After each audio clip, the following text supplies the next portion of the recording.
Gau hontan ez dut lo egingo, inorez izan gu izateko. Gau hontan ez dut lo egingo.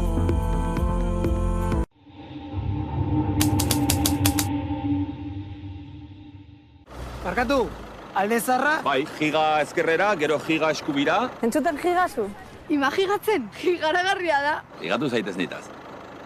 Giga eskerrera. Oraindik ez dakizu, zatoz Euskaltelera zuntz, mugikor eta telebistarekin eta eskuratu beste linea bat giga mugagabeekin doan.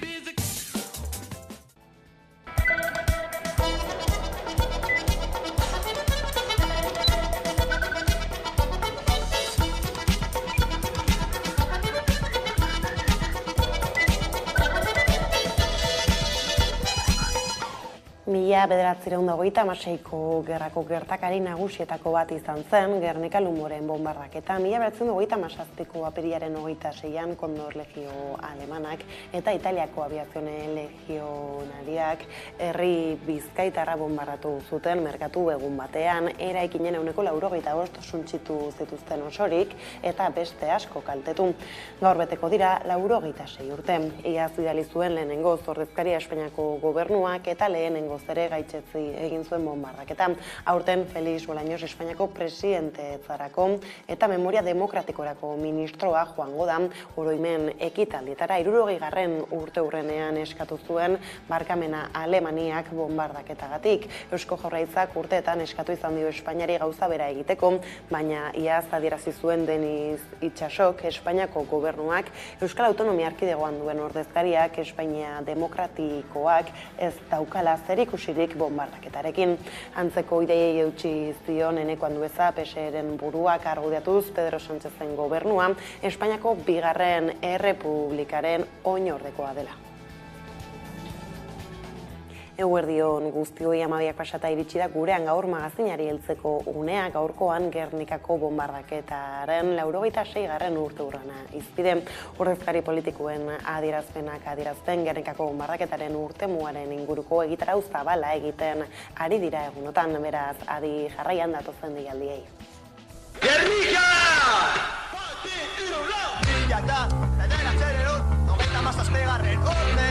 Horretzapen batzu, ez ezik, beste bat, ez besterik, nire zinean dira izan arren, zauretuak, bere jaioterik dikurun, gogora izan, albete moskun, Gernikarrea, bombaketatua, aritzarrak, zotek dirau, naiz eta usteltzen egon, gaur bakor batzuen ikusi, Gernika, Gernika, Gernika, Gernika, Geure buruare, Nazara, Zinama Poliarrak eta Goka, Ingresak Palestinak sortu zuten buka, ezinezko guda, gaur dakizan ikukariak, Edios bomba Palestinarren gain, gaur dakizan ikukariak, Edios bomba Palestinarren gain.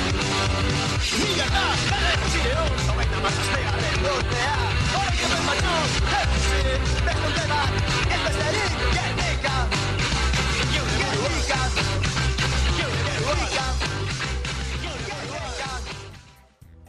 Hain zuzen ere Euskal Herritarren oroimen kolektiboan leku berezia duen gertaera bat gogoratzeko eguna da gaur Gernikako bombardaketa.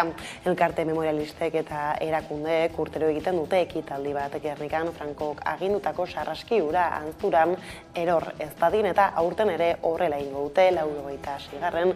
urtemugari lotutako ia astebeteko egitarau zabalaren barruan.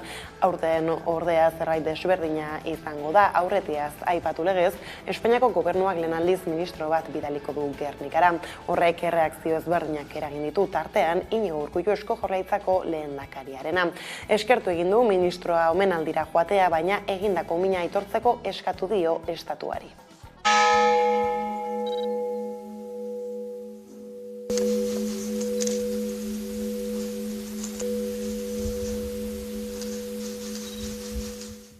Urrats positiboa da, zalantzarik gabe. Baina, arraroa zirudien, 8 hamarkada baino gehiago eta 55 urte baino gehiago behar izatea demokraziaren garaian lehen urrats hori emateko. Populazio zibilaren aurkako eraso horiek ez ziren inoiz ere gertatu behar, eta estatu demokratiko bati dagokio eta bere gain hartu behar du errekonozimendu hori.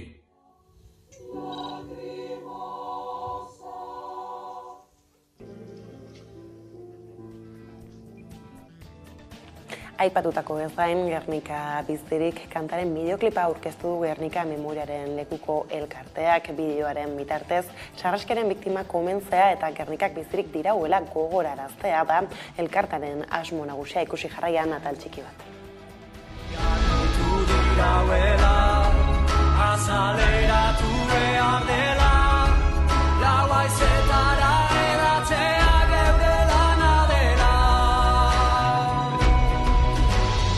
Eak oroitzen digu, txuak pizturik dirauela. Eak oroitzen digu, Gernika bizirik dela. Eak oroitzen digu, itxaropenik badela, keak oroitzen digu, herria bizirik dela. Gaizlatuta berriz aste honek badu beste izbide bat, Araba, Bizkaia eta Gipuzkoari eragingo dien hezkuntza legea, hezkuntza akordiotik urtebete pasatxo igarotan, eta zenbait eztabaidaren ostean atzo Eusko Jaurlaritzak Gobernu Kontseiluan onartu zuen hezkuntza lege proiektua. Irailean ezagutarazi zuten lehen zirriborroa eta arragotsa eragin zuten zenbait gaik, batez ere euskarari, segregazioari eta sare publikoaren eta itunpekoaren presentziari lotutakoek. Orain testuari zenbait aldaketa egin dizkiote. Esaterako zehaztu dituzte Euskal Hezkuntza Zerbitzu Publikoko eskolek oinarri gisa eduki beharreko printzipioak. Besteak beste hezkuntzan euskara lehenestea eta ikasle zaurgarriei arreta ematea.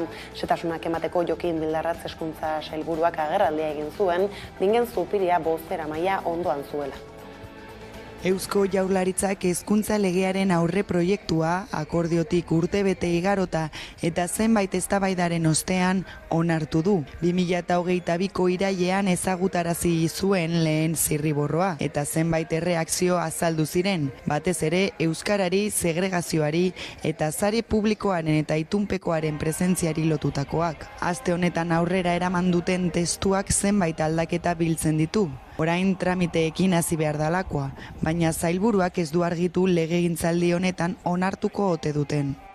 Entzute eta eztabaida prozesu mamitsu bati amaiera eman diogu. Orain, legebiltzarraren analisi eta eztabaida egiteko unea iritsi da.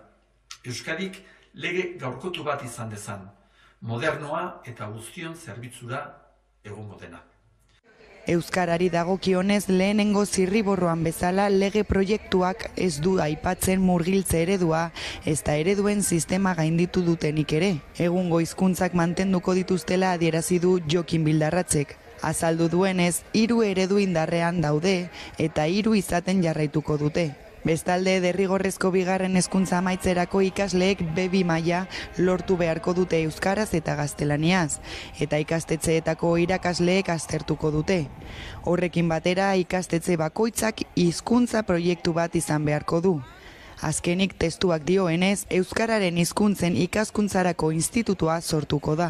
Bestalde, legeak adierazten duenez, titulartasun publikoko eta pribatuko ikastetxeak badaude, eta azken horiek ituntzeko aukera dute. Azkenik doakotasuna balioan jartzen du. Izan ere, azpimarratzen du hezkuntza administrazioak baliabide publikoak jarri behar dituela. Derrigorrezko ikasketak eta doakotzat jotako ikasketak benetan doainik izateko. Horrekin batera, adierazten duenez, ezin izango dute kuotarik kobratu, ez dela ez dute funts publikorik jasoko.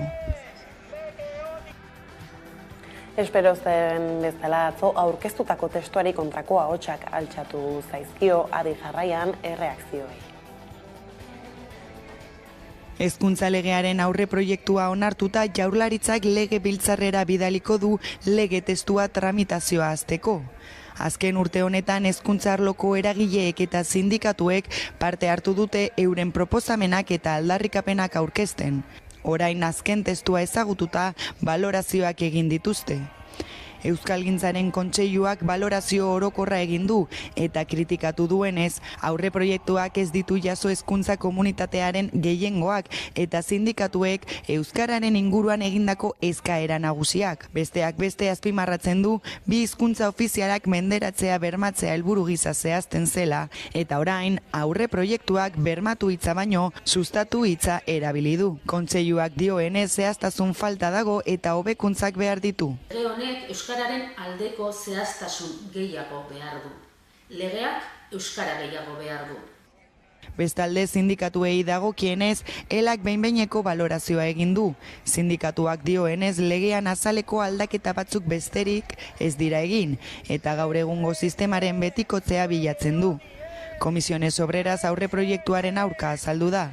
Eskola publikoaren kontrako mehatxu bat dela dio. Esteila sindikatuak berri salatu du legea hezkuntza komunitatea kontuan hartu gabe egin dela. Horrekin batera adierazi du segregazioaren aurka ez duela pauso zehatzik eman, dokumentuak ez daituela zehazten itun unibertsala mugatzeko baldintzarik izango den, eta euskarari dagokionez ez dagoela aldaketarik.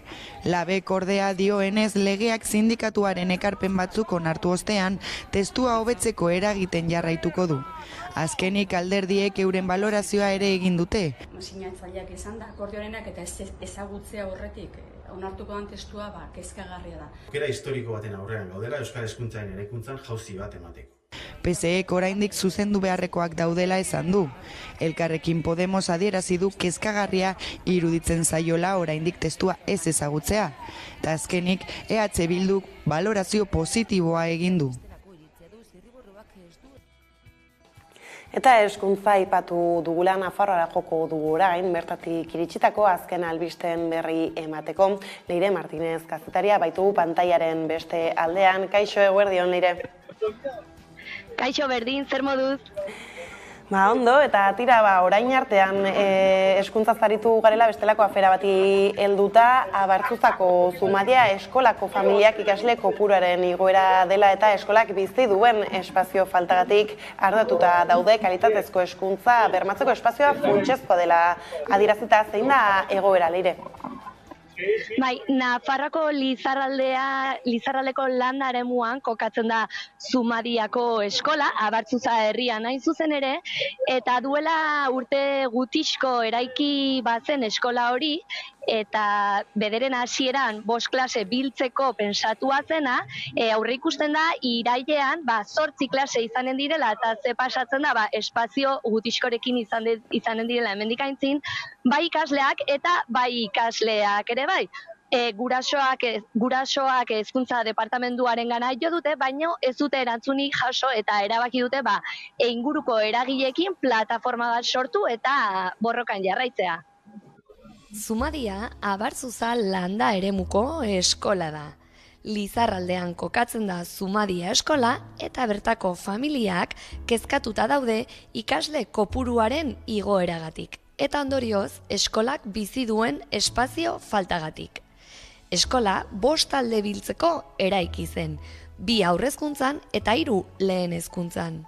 Eta datorren irailean, 8 talde aurre ikusten dira espazio horretan bertan. Zumadia eskolako familiak arduratuta daude. Ikasle kopuruaren igoeragatik gure eskolak bizi duen espazio falta dela eta.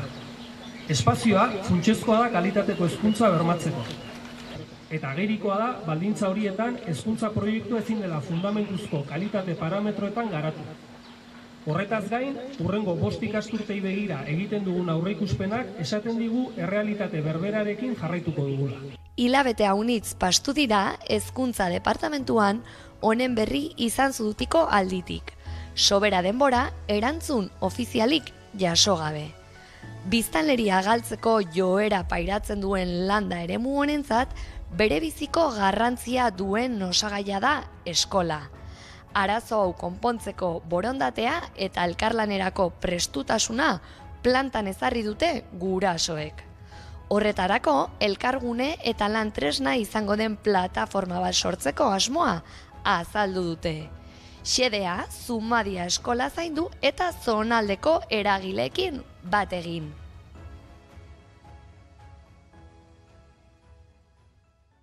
Gaizlatuta berriz, iragan asteburura begira jarriko gara une batez, izan ere aldarri handiko manifestazioa izan zen Iruñean Erdiz Bizirik plataformak deituta, zer nolako balorazio egin dute edota zertan da auzia? Bai, Karola, erranduzun gisa larun batean 2000 lagunek hartu zituzten Iruñako karrikak Erdiz plataformaren babespean eta aldarrikatu dute Magna Magnesitas enpresak Baztanen eraiki nahi duen meategiaren proiektuaren kontra daudela. Landa eremuaren defentsaren lelopean Erdizeko meategiaren proiektuak gelditzea eskatzen dute eta eskatzen dute baita ere Baztandarren iritzia errespetatzea, bai.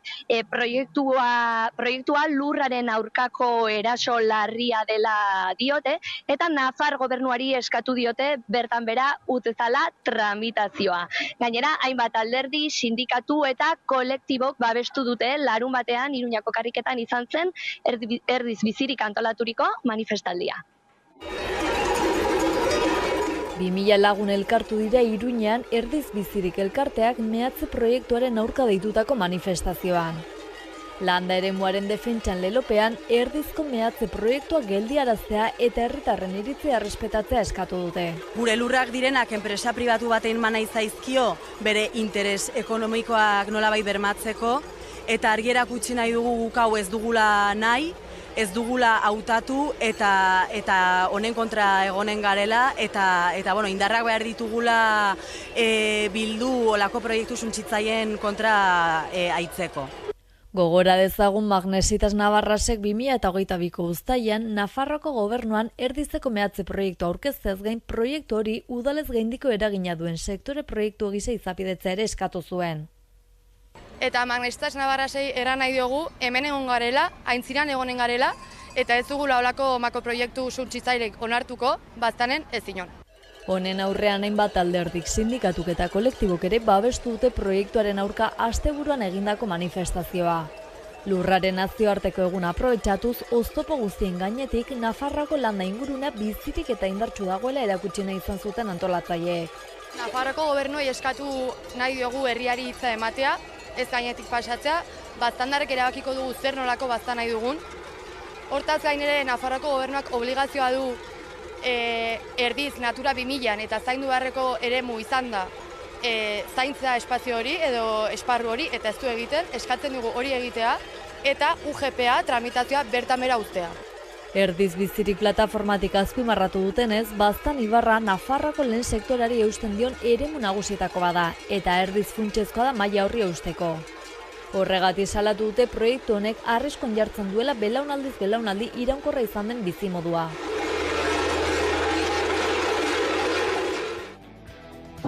Ondo da, Leire, informazio honekin hemen utzi behar dugu konexioa, mila esker eta hurrengora arte.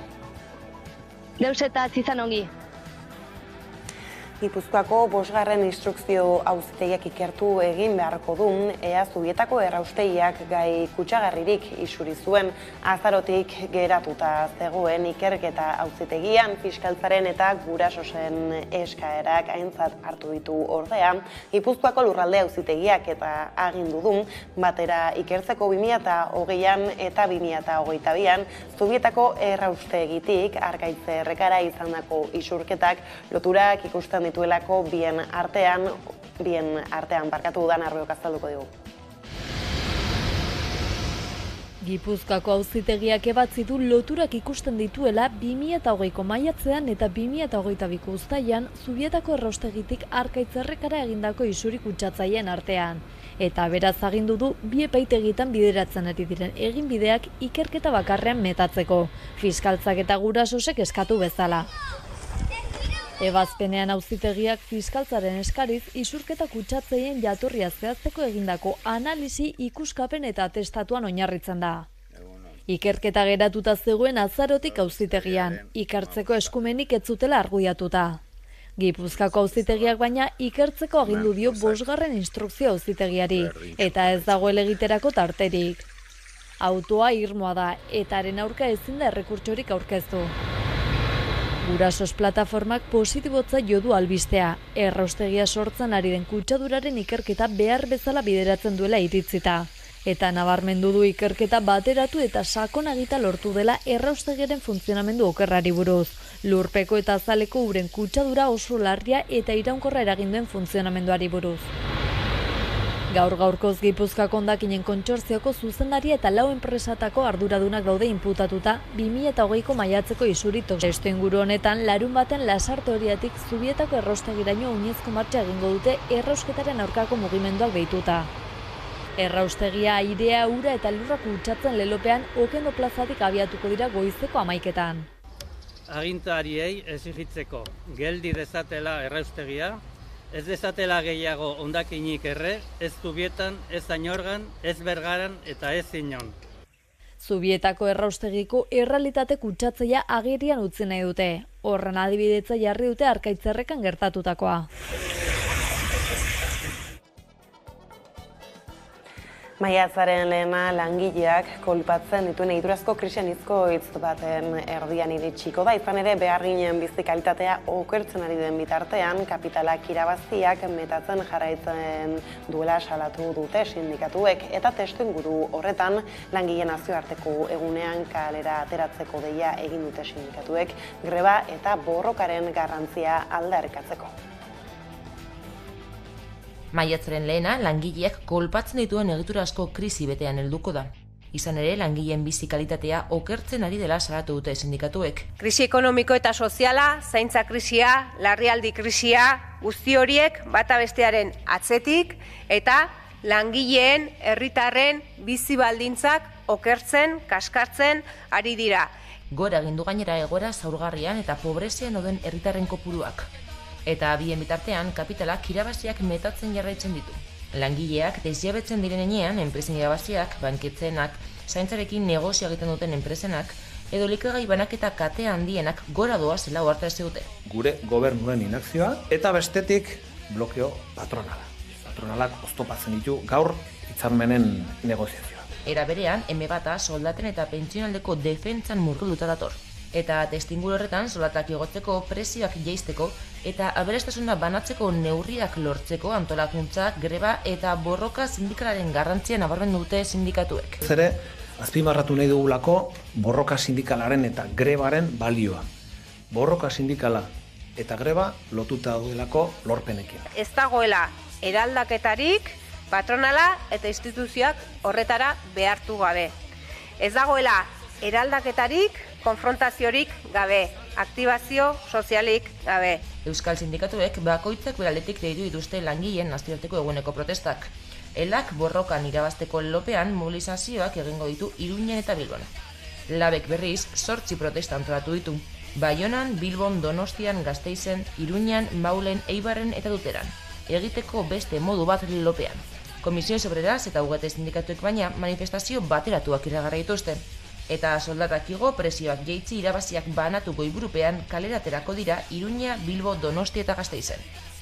Bestalde, Zeretek arrazi ugari ditugu lelopean protestak antolatu ditu Bilbo, Barakaldo, Donostia, Iruña eta Gasteizen. Bada maiatzaren lehenean, kaleak betetzeko deia gendote aldaketa baten behar aldarrikatzeko eta egoeren erantzule diren patronal eta gobernuei seinalatzeko. Datozen deialdi eta datez hitz egiten hasiak garela, gaizlatuta eta kultur arlora salto proposamenez aritzeko Irati Agirre Azkuenaga kultur aituarekin konexioa ingo dugu. Orain, pantailaren beste aldean da dagoeneko, kaixo Irati, eguerdion. Eguerdion, Karol. Tirata hasteko Gasteiza begira jarriko gara, izan ere poetak maiatzean jaialdiaren 11. edizioa ospatuko da, 28 zer berri dakar aurtengo edizionek? Bai, ondo esan duzun bezala, poetak jaialdi hasiko da torren aste artean, maiatzaren 2an. Emango diote hasiera eta 28 arte luzatuko da Gasteizen. Eta, helburua berez, aurten ere, jaialdi honen helburua poesia eratzea eta nolabait gizarte eta poesiaren arteko loturak sortzea. Ezta, unkitu arte elkarteak sortzen du edo antolatzen du jaialdi hau, eta 11. edizioa du aurtengoa. bertan, poesia errezitaldiak, musika, poesia lehiaketak, dantza erakusketak, eta denetariko ekitaldiak izango ditugu, garrantzitsuena adin guztietarako gainera bideratuak eta kalean bertan. Ikusiko ditugunak, beraz, parte hartzeko ere nahiko errez jarriko digute poetak maiatzan jaialdi honetan. Elisa Ruedak zuzentzen du jaialdi hau eta Montermoso jauregian egin zuten aurkezpenean izen batzuk nabarmendu zituen, besteak beste Aurora Luke, Pedro Guerra, Sole Jimenez edo Anari bera. Eta, ekitaldietako batzuk aipatzearren, datorren larun batean, goizeko 11:30, horregatik ez dut egitaraua ere zabala dela eta parte hartzeko une desberdinak izan ditzakegula, goizeko 11:30 Amaren Zuriaren plazan, doainik egongo da errezitaldi bat, eta errezitaldi dantza izango da, eta adibidez parte hartzeko ere, edo antolatzaileek parte hartzera gonbidatu dituzte herritarrak. Poetak maiatzen jaialdi hau, Gasteizko udalak antolatzen du, Arabako Foru Aldundiarekin batera, eta esan bezala, programazio zabala dute, poetasenmaio.com web orrialdean edo estekan topatu dezakezu informazioa, euskeraz ere badagoena, esan bezala, bi hizkuntzak uztartzen saiatuko direlako artista desberdinak. Datorren martitzenetik aurrera, datorren asteartetik aurrera Gasteizen. Horrela da, eta antzerkiarekin lotuta bestaldetik aurki 14 antzezlanaz gozatu halko dugu biran, ez da Irati? Hori da bai, Lutxo Egiak idatzitako antzeslana da hau, eta aipatu beharra dago, aurtengo, ez 2022ko barkatu irabazlea izan zela, Kafe Bar Bilbao teatro laburreko sariketan, ezta?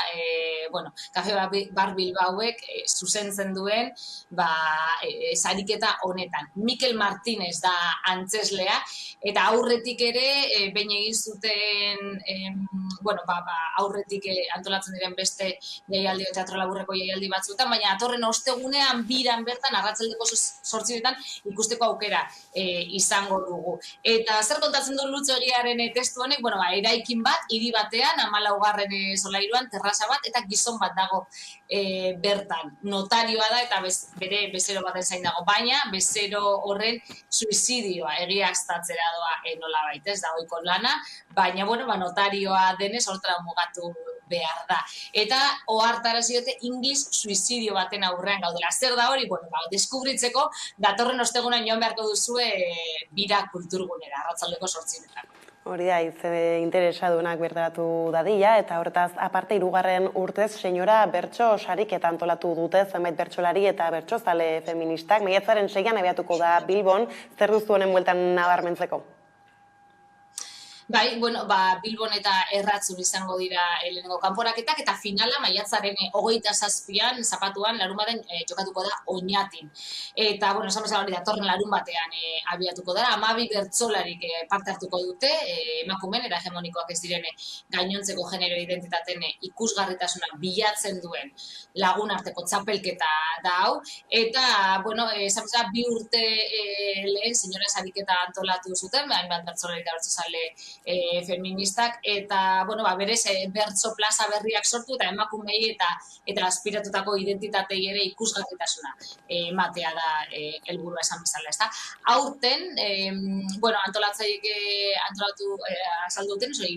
antolatzen dute, datorren larun batean abiatuko da Bilbon, eta lehenengo kanporaketa honetan, lehenengo kanporaketa honetan jokatu dute Itxaso Paiak, Elizalduak, Maian Etxoperenak eta Maider Arregi besteak beste, eta Leire Vargas izango da gai jartzailea. Eta bigarren kanporaketa, maiatzen 13an izango da, Erratzuko elkartean, eta bukatzeko, lehen esan dugun bezala, maiatzen 27an izango da azkenengo kanporaketa, Oñatin, 5 aurrera eta kanporaketa bakoitzetik sailkatutako 3 bertsolariek abestuko dute bertan. Saio guztietarako sarrerak bertsosarrera.eus atarian har daitezke edo zaitezke dagoeneko, eta euren sareetan baita ere, senyora sariketa kontuan, jarraitu ditzakezu bestelako albisteak. Eta bukatzeko, gainan dugu literaturia ere, honen kokalekua Zarautz izango da, ezta? Hori da, bai, Bilbo, Oñati, Gasteiz, bueno, orain Zarautz egingo dugu salto, Euskal Letren Plaza izango delako Zarautz datorren asteburutik aurrera, edo datorren asteburuan, maiatzaren 5-tik, barikutik ostialetik 7, liburu azoka, aurkezpenak, solasaldiak, ipuin kontaketak, errezitaldiak, danetarako denbora eta tartea izango da, eta edizio honetako gaia eten izango da, edo eten gai moduan hartu dute aurten antolatzaileek. Ostiralean esan bezala abiatuko da, maiatzaren 5, eta urtengo edizioa Jon Benito idazleak jaialdirako propio prestatutako manifestuarekin. Hasiko da, arratsaldeko 8 modelo aretoan. Eta ondoren, Aner Euskitze, Oiana Arana, Ize Arana, eta Leire Vargas bertsolariek azken oturuntza ikuskizuna eta uleratuko dute. Beste batzuen ikusuguna, bertan ikusi izango dugu modelo aretoan. Literatura jarraitu egingo du larun batean, Zarautzen esan bezala, eta lege zaharren enparantzan egingo dute azokaren irekiera egingo dute, Iruñeko karrikiri elkarteari omenaldia eginez. Eta modelo aretoan larun batean bertan Loreak belaunetan dokumentala proiektatuko dute, eta ondoren Amagoia Gurutzaga, Koldo Izagirrek, Eneri Sartetzek eta Ainara Azpiazu dokumentala abiapuntutzat hartuta solasaldia edo mahai inguruan parte hartuko dute laurok. Eta arratsaldeko 6etan Ane Garcia eta Ider Perezek izesana performance poetikoa eskainiko dute, eta bukatzeko Kalakan taldeak zuzenekoa eskainiko du. Gainera, igandea azken eguna izanek, modelo aretak 2 jarduera hartuko ditu, eta, bueno, lehenengoa Mare izeneko musika errezitaldia izango da, eta bestean, Inigo Martínez, Ana Galarragak eta Udane Anzaz, idazlek parte hartuko dute, eurek egindako poemak irakurriz eta solasaldian edo mahai inguruan baita ere, gai desberdinak ekarriz. Ekitaldi guztietarako sarrerak Literaturiaren webgunean hartu daitezke, eta hori bai, modelo aretoko lehiatilan bertan egingo diren ekitaldietarako sarrera eskuratzeko aukera izango da baita ere. Aipatutako denak agendan idatzita, eskerrik asko Irati tartetxo hau eta informazio guztia gurekin konpartitzearren urrengora arte. Eskerrik asko zegoei, urrengora arte bai. Eta horrela iritsi gara gurean gaur magazinaren lehenbiziko atalaren bukaerara, laster gara guentan elkarrizketa nagusiarekin, beraz ez zaitezte urruti joan. Ez dakiten non gauden, ezkutatu gaitezen.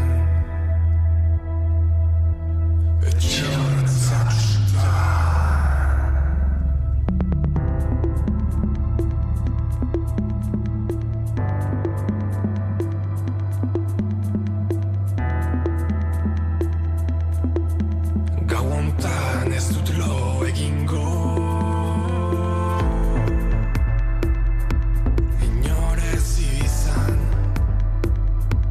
gu izateko.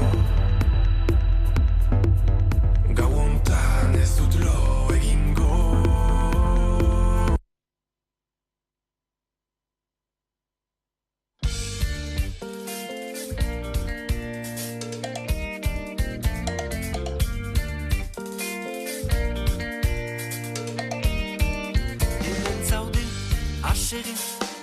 Oreka bat txekatzen akatxau tapatzen. Jauzi, eguneroko gugaitasunaren legean. Jauzi, abisatu zintugun denbora ezela galkoga.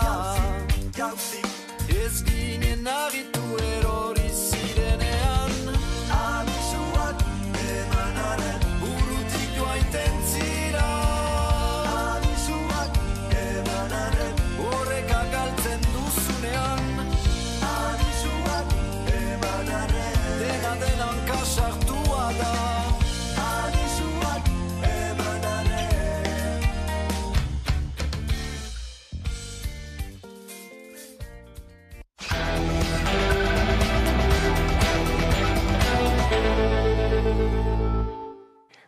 Amabiterdiak pasata iritsi da eguneko elkarrizketan nagusiari heltzeko unea, eta horretarako gaur dugu hemen gurekin Mireia Saiz, osasungintza publikoaren aldeko herri plataformetako bozeramailea, ondo etorri gurera. Eskerrik asko. Eta tira, hasiko gara apur bat asteburura begira, izan ere manifestazio jendetsua, oso jendetsua burutu zen bai Gasteiz, Donostian eta Bilbon, Bilbon bakarrik 13.000 pertsonatik gora batu ziren, beraz hor bada haserre metatua eta aldarrikatzeko gauza asko izan zaituzten, nolako balorazioa egiten duzue? Bueno, herri plataformatik oso balorazio positiboa egiten dugu, 70 eragile sozial, sindikar, auzotar, ekologista, feminista atxikitu ziren manifestazioetara, oso garrantzitsua izan da, baita ere 1000 eta 1000 herritar, osasungintza publikoaren defentsan ez da, balorazioa positiboa da, noski baietz. Bai, ez baina, hainbeste jende batza bada erakusle, jendea ohartzen ari dela egoera, ez dela bat ere samurra zer da jendea pairatzen ari dena, osasungintzara akzeditu nahi duenean. Bai, zerrenda luzea da, eta egunero bizi dira egoera horiek gure auzoetan, gure herrietan, osasun zentroetara joaten garenean, paken itxierak, osasun zentroen ordutegien murrizketak, medikurik gabe izateak, justifikazioerik gabeko zita telefonikoen igoera, arreta presentziala lortzeko zailtasun handiak daude osasun zentro guztietan, arreta pertsonalizatuaren galtzea, arrakala digitala, lehen mailako arretaren kolapsoaren ondorioz larrialdien saturazioa, eta zerrenda luzeagoa da, ezta? Itxaron zerrenda, ebakuntza probak espezialisten gana heltzeko, eta egunero gure auzokideok bizitzen dituzten egoeren erakusle dira. Bai, ez da, gainera horregatik eta aipatu duzun guzti horregatik, beste ez, falta diren horien gatik, Osakidetzaren desegitea gelditu behar dela. Esan duzu, alare hor, Gotzone Sagarduik, ez, entzun dugu hainbatetan esaten hola, ez dagoela desegiterik, ez, gezurra dela hori. Bueno, ohituta gaude Gotzone Sagarduiren gezurretara, eta ohituta gaude, egiten duten manipulazioara, ez da, Gotzone Sagarduik inbertsioari buruz hitz egiten du, baina aipatu behar da nora bideratzen den inbertsio hori, ez da, hitz egin behar dugu externalizazioari buruz, zerbitzuen kontratazioari buruz, kontsultorien kontratazioari buruz, diru hori bideratzen da lehen mailako arreta indartzeko, arreta presentziala hobetzeko, hurbileko arreta indartzeko, ala bideratzen da enpresen subkontratazioentzako eta haien enpresa lagunen poltsikoak puzteko hori da garatu behar duguna eta esan behar duguna ozen, ezta?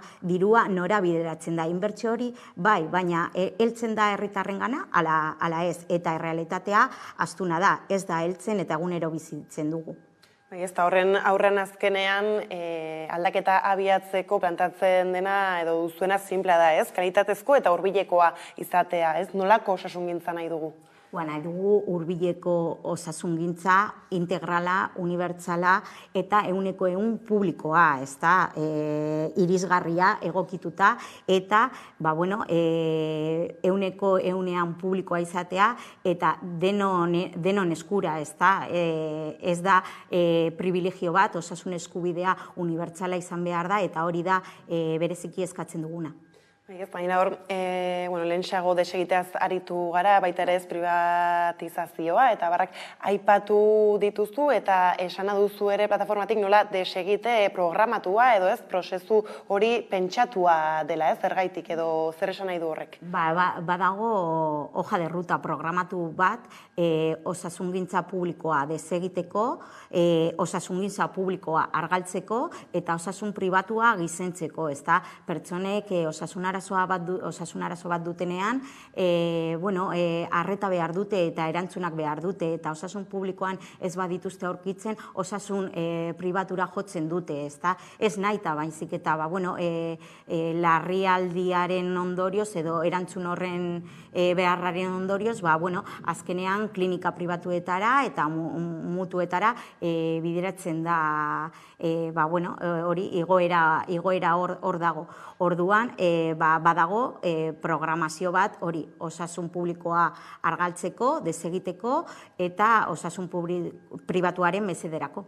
Eta esaterako ez, justu atzo irakurtzen genuen prentxan ELA sindikatuak egindako salaketa bat, Jurretan Osakietzak zentro, inteligentziazko zentro bat eraiki nahi duela, eta apurratez hildo berdinari tiraka hori erakusle bat litzateke. Bai, hau da izan dugun azken berria, eta hau zer esan nahi du, ezta?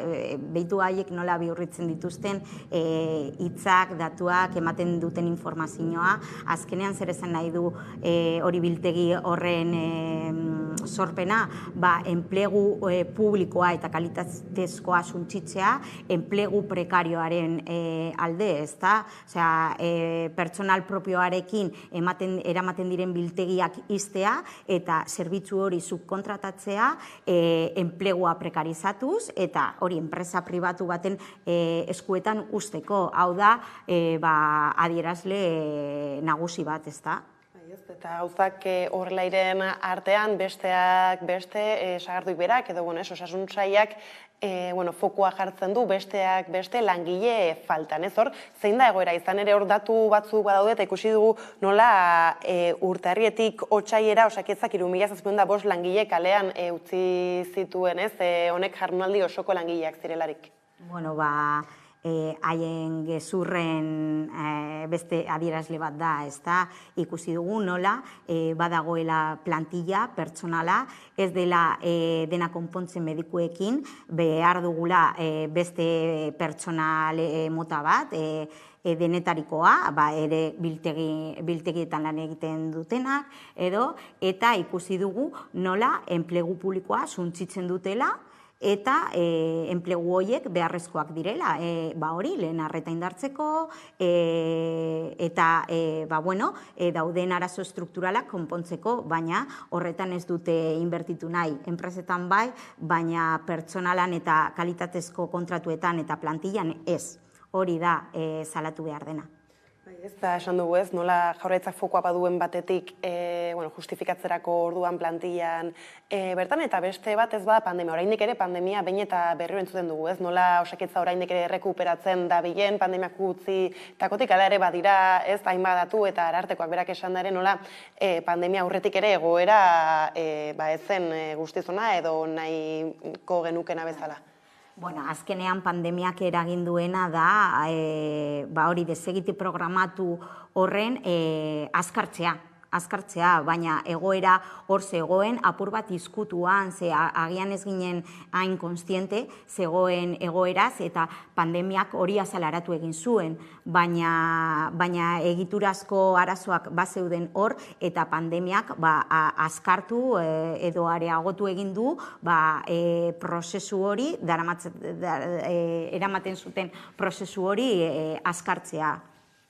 Eta gero hor, kuriosoa da ez nola, herritar plataformek eta estakas, esan duzuen plataforma horretan beste hainbat eta hainbat eragile, sozial, sindikal eta abarrak badaude, 70 bat oker ez banabil, asko da, beraz, jendea badago kezkatuta eta haserrez, hala ere, kaleak esaten dio gobernuari norbait esaterren ez, gezurretan dabilela, eta alderantziz hor ze posibilitate irekitzen dira, ez dakit, soluzio bat zabaltzeko. Ezke egiturazkoa arazoa da eta egiturazko aldaketak egin behar dira. Ez da, ze osasun publikoaren modelo bat, zein nahi dugun, ze modelo nahi dugun, eta hori birpentsatzea eta eraikitzea. Eta kaleak eta herritarrek ezigitzen duten modelo hori argia da, 100% publikoa, hurbilekoa, lehen arreta hori zeharkako fokoa izatea, irisgarria, eta ikuspegi sozialarekin, genero ikuspegiarekin, modelo bat herritarrekin eraikia eta sortua, eta ez dago posibilitaterik momentu horretan ez dugu ikusten borondaterik hori negoziatzeko edo herritarrekin garatzeko, ez da haien ideia. Eta hori ere bada arrazoi batez, sailburuaren, osasun sailburua beraren dimisioa eskatzeko, ez bera jotzen duzue erreduntzatei handi batean? Bai, dimisioa eskatzen dugu, baina ez da nahikoa Sagarduiren dimisioarekin. Egiturazko aldaketak behar dira, eta zertarako balio du aurpegi bat kentzea beste bat jartzeko eta prozesu berarekin aurrera jarraitzeko. Hori ez da guk nahi duguna, eta ez da guk exigitzen duguna. Ez da privatizazio eta desmantelazio prozesuari utz egitea eskatzen dugu, eta lehen mailako arreta indartzea, eta beste eredu bat izatea guztiontzat. Bai, ez dela ere dimisioek eta lakoek badirudi gurean toki handirik ez dutela, gertatzen dela, baina behintzat ez hor kaleko pultsuaz lehen ere aritu gara ez, baina behintzat egia da oso handia dela eta horrek indarra ere emango dizue asko. Bai, hau baina hasiera baino ez da, herri plataformak sortu dira, jendearen kezka azalarazteko eta mobilizazioak sortzeko eta egoerari buelta emateko, ez da, hasiera da eta jarraituko ditugu mobilizazioekin, osasun zentroetan eta behar diren leku guztietan, gure ahotsa entzun dezaten, ez da. Eta orain bukatze aldera mobilizazioak aipatu dituzula, dagoeneko behin iragan asteburuko mobilizazio jendetxo hori eginda, baituzu bestatzuek markatuta. Bai, oraintxe bertan balorazioaren ondorioz egutegia prestatzen gaude, eta hurrengo asteetan probintzietan ere egongo dira mobilizazio ezberdinak herrietan, herri plataformak deituta, eta hau da, kalearen ahotsa eta jendearik eskatzen zaiona, eta entzun behar dutena gobernuan eta Eusko Jaurlaritzan, gauzak aldatzeko. Bai, ez, baina justu orain gaude olako hauteskunde garai handi batean, naiz eta ez duen eragiten justu, ez, esparru horri bada garaia agian, ez, arlo politikotik eta jakinazpenak egiteko, edo gaia hartzeko hala ere egia da, osasunaren arloan badirudi, horma oso potoloa badela. Bai, begira, presio soziala beharrezkoa da, kaleak mobilizatzea, eta hau da daukagun bide bakarra. Bestela ikusten da nola herritarren exigentziak ez direla barneratzen edo hartzen, orduan presio soziala eragitea eta kaleetan egotea oinarrizkotzat hartzen dugu, hobekuntzak lortzeko eta aldaketak lortzeko guztion mesedetarako. Bai, ez baina, oraintxe akoratu nahi aipatu ez dugula nola Jaurlaritzatik, osasun sailetik modernizazioak eta abarrak iragarri diren, ez? Kalean ari zarete gauza bat eskatzen, eta ez horri erantzun nahian edo, ez ikusi dugu ez nola telematikoki agian egin alko ditugun medikoekin zitak, eta abarrak horiek nola jaso dituzue? Badakigu eta ikusten dugu egunero nola digitalizazioak eta teknologia berrien sarrerak ez dutela hurbileko arreta sustatu, baizik eta guztiz kontrakoa, arrakala digitala handitu eginda, eta honek dakartza pertsona askok ezin dutela heldu osasun publikora, praktikan haien osasun eskubidea urratuz, ezta, batez ere pertsona egoera ahulen eltzan dauden pertsonentzat, orduan hau onartezina da, arrakala digitala oso larria da, eta aurrera eraman nahi dituzten digitalizazio prozesuak ez datozte bat hurbileko, exigitzen dugun hurbileko arretarekin, no? Jarraituko dugu, deituko dituzuen mobilizazio guzti horrek adi jarraituko ditugu, Mireia kontaktuan izango gara ez, iristen den ere Jaurlaritzatik bestelako norabide aldaketarik une batean, mila esker gaur gurekin izatearren. Mila esker zuei. Eta orain laster jarraian solasaldiarekin bueltatuko gara.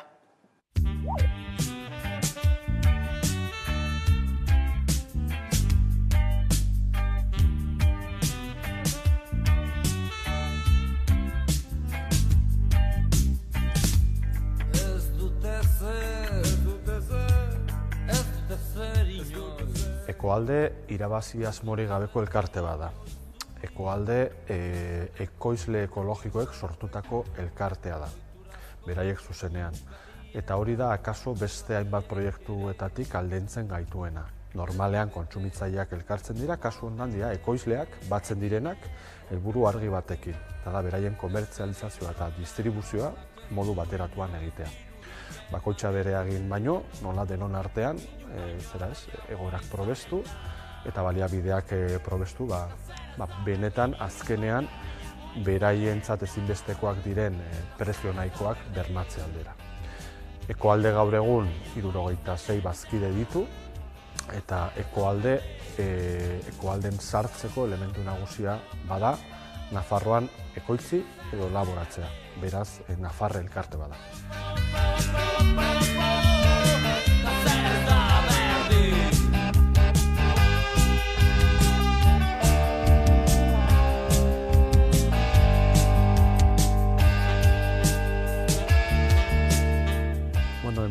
Gure ustez, ekoalde sortzearen arrazoia bikoitza da, edo helburu bikoitza da.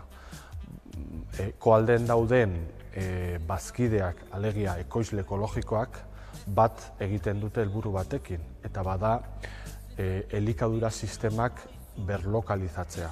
Alegia, gure ustez, gure helburua bada, bertan ekoitzi, bertan kontsumitzeko. Eta hori da gure ustez, naturari, besteak beste egin diezaiok egun ekarpenik hoberena. Logikoa denez da, hemen behar dena, hemen ekoiztea, eta ez aldrebez. Hori da, elkartzearen arrazoi nagusia, eta bereziki, Nafarroan egiten ditugun produktu horiek, Nafarroan saltzea.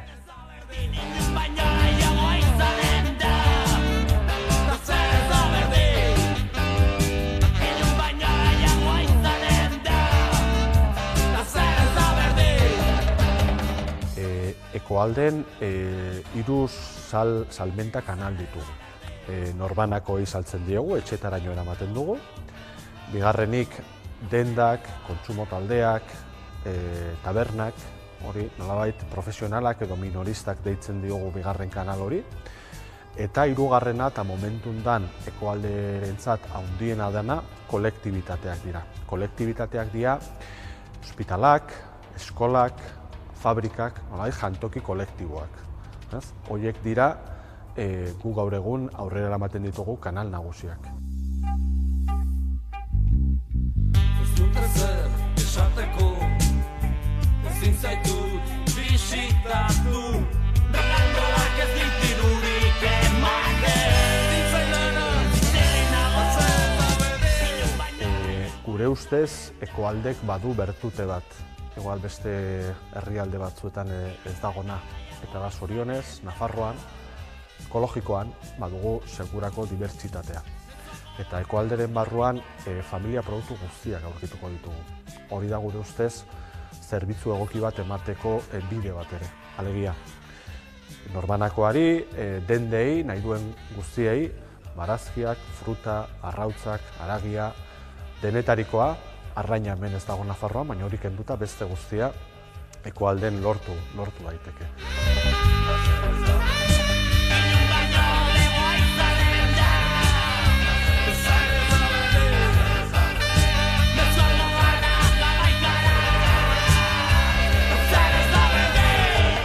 Ekoalderentzat garrantzi bera dauka nolabait produktu bat komerzializatzea, zein produktu hori nola ekoizten den.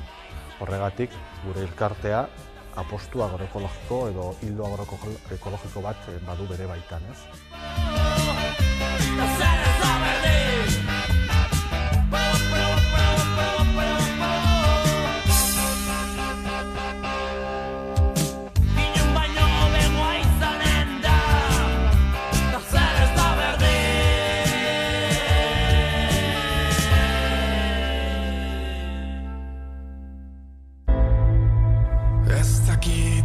Non gauden, ezkutatu gaitezen.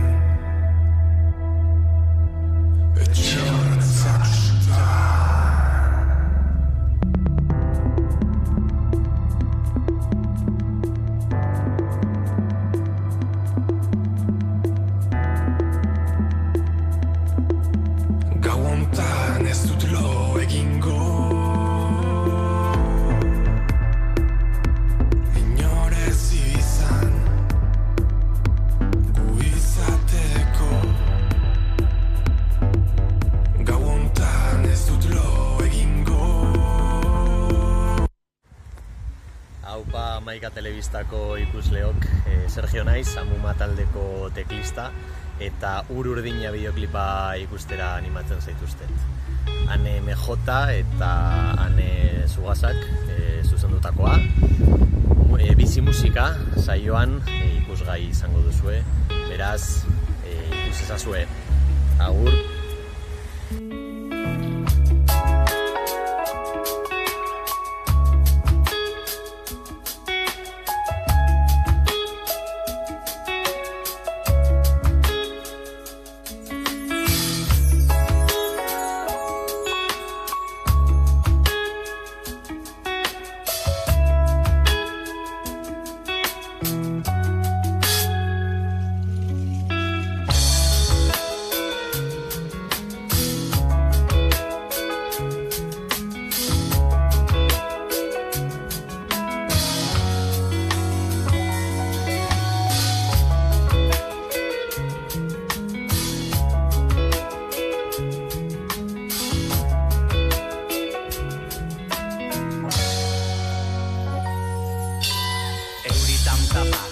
Batetik jausten, amestu nuen bartez nintzela inoiz hausten. Odeia usten doa desagertu da oso, erreka batera heldu behar lehen bailen. Esan nuen ozen, hilko nazela pentsatu, ez dut ikusten ezer bestetan tekin abatu. Gure ordua zen dana alda bukatu.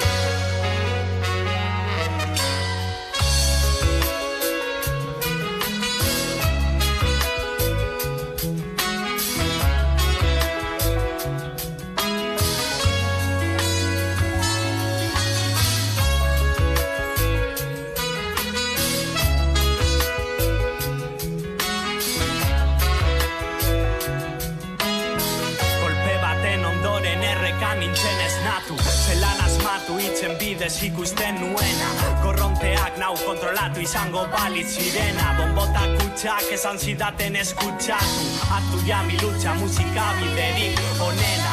Non izango etena, basuaren uinak, urdine derren doinu gordina. Gitarrak arrainen ezurretan ditu traste finak. Errenoan arren errespetatu zur urdina, errespetatu zur urdina. Errespetatu zur urdina, errespetatuz. Erreka baten ura antzeko baina ez da berdina. Errespetatuz urdina, errespetatuz urdina, errespetatuz. Erreka baten ura antzeko baina ez berdina.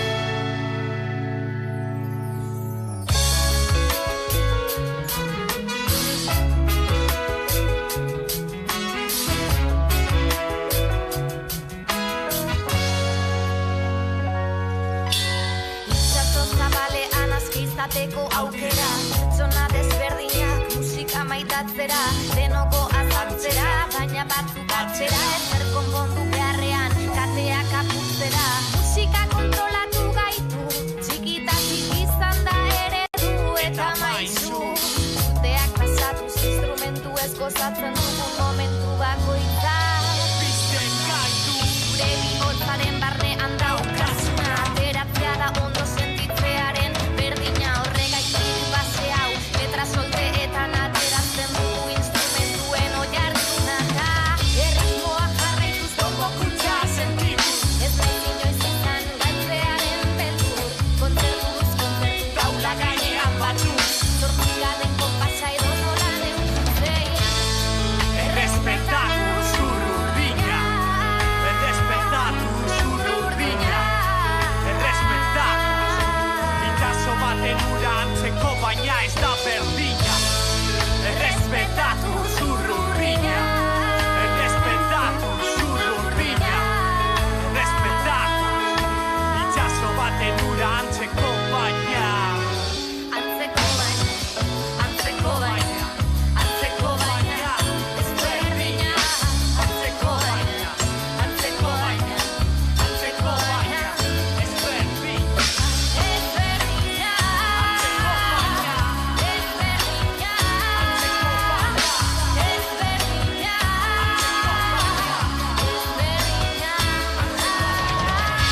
Tira, ordu bata iritsi dela, heldu zaigu eguneko solasaldiari heltzeko unea, eta horretarako hemen ditut nirekin, albo banatan, Jose Ramon Becerra eta Laitz Argandoña ongetorri.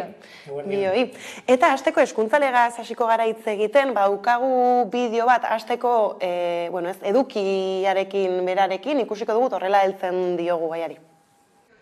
Eusko Jaurlaritzak hezkuntza legearen aurre proiektua akordiotik urtebete igarota eta zenbait eztabaidaren ostean onartu du. 2022ko irailean ezagutarazi zuen lehen zirriborroa eta zenbait erreakzio azaldu ziren, batez ere euskarari, segregazioari eta sare publikoaren eta itunpekoaren presentziari lotutakoak. Aste honetan aurrera eraman duten testuak zenbait aldaketa biltzen ditu. Orain tramiteekin hasi behar dalakoa, baina sailburuak ez du argitu legegintzaldi honetan onartuko ote duten.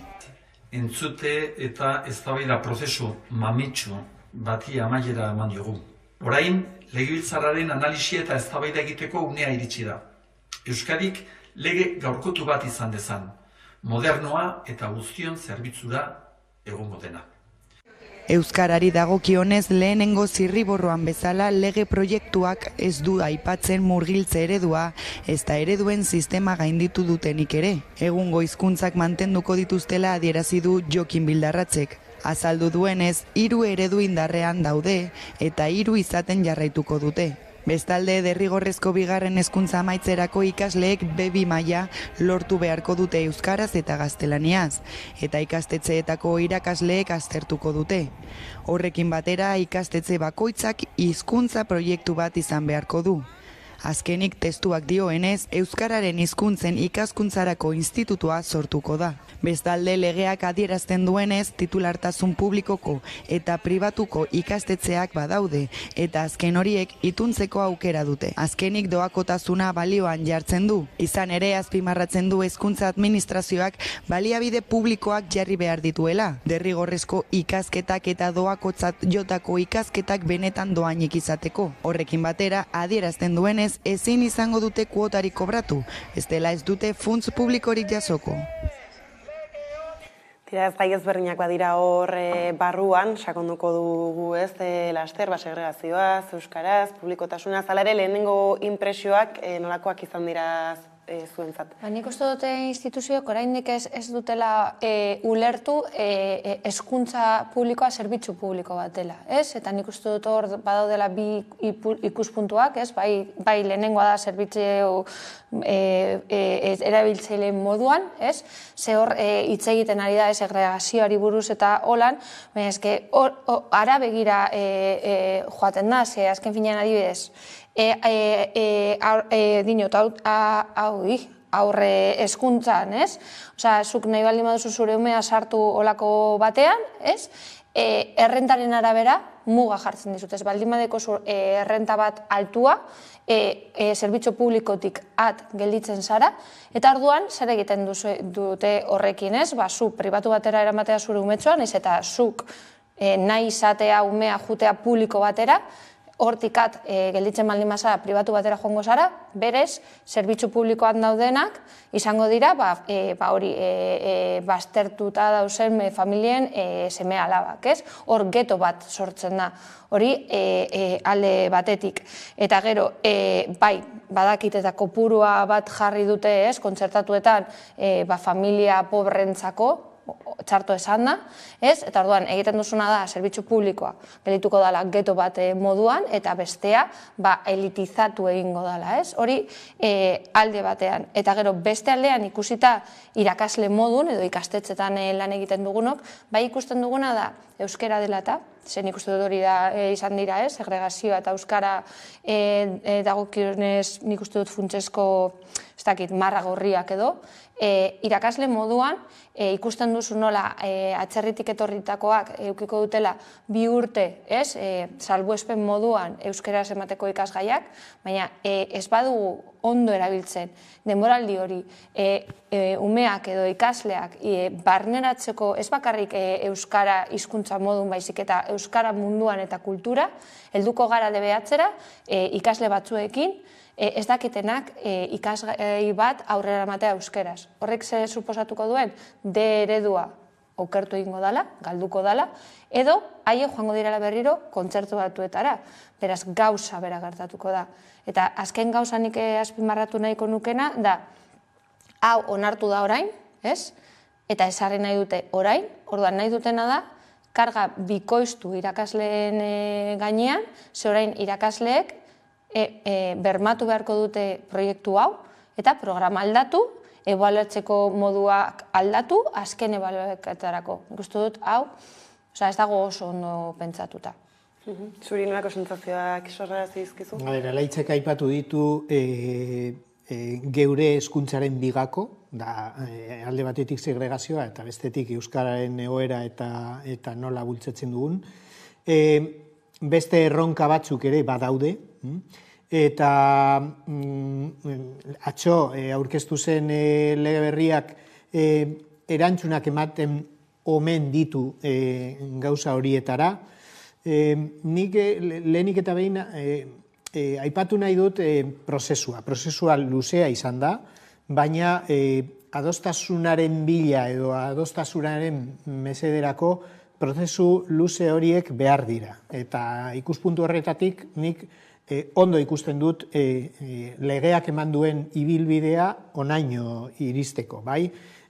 Ondo ikusi nuen legebiltzarrean lortutako adostasuna, ondo ikusi dut nola hainbat eragile, bai irakasleek, bai gurasoek, bai sindikatuek, bai langileek bere iritzia eman dutela, eta hori ere beharrezkoa zen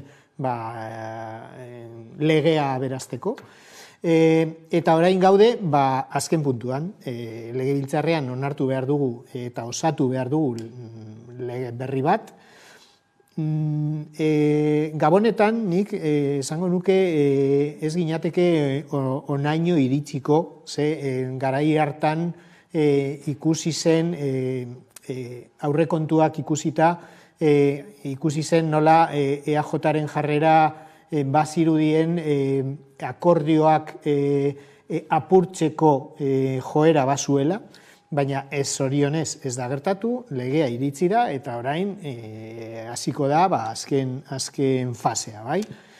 Azken fase horretan, orain bai mamia, bai nola erronka horiek lege bihurtzen ditugu, artikuluak bihurtzen ditugu, gero etorkizunari begira, urrengo 10 ez 20 edo 30 urtetan, erronka horiek gainditzeko.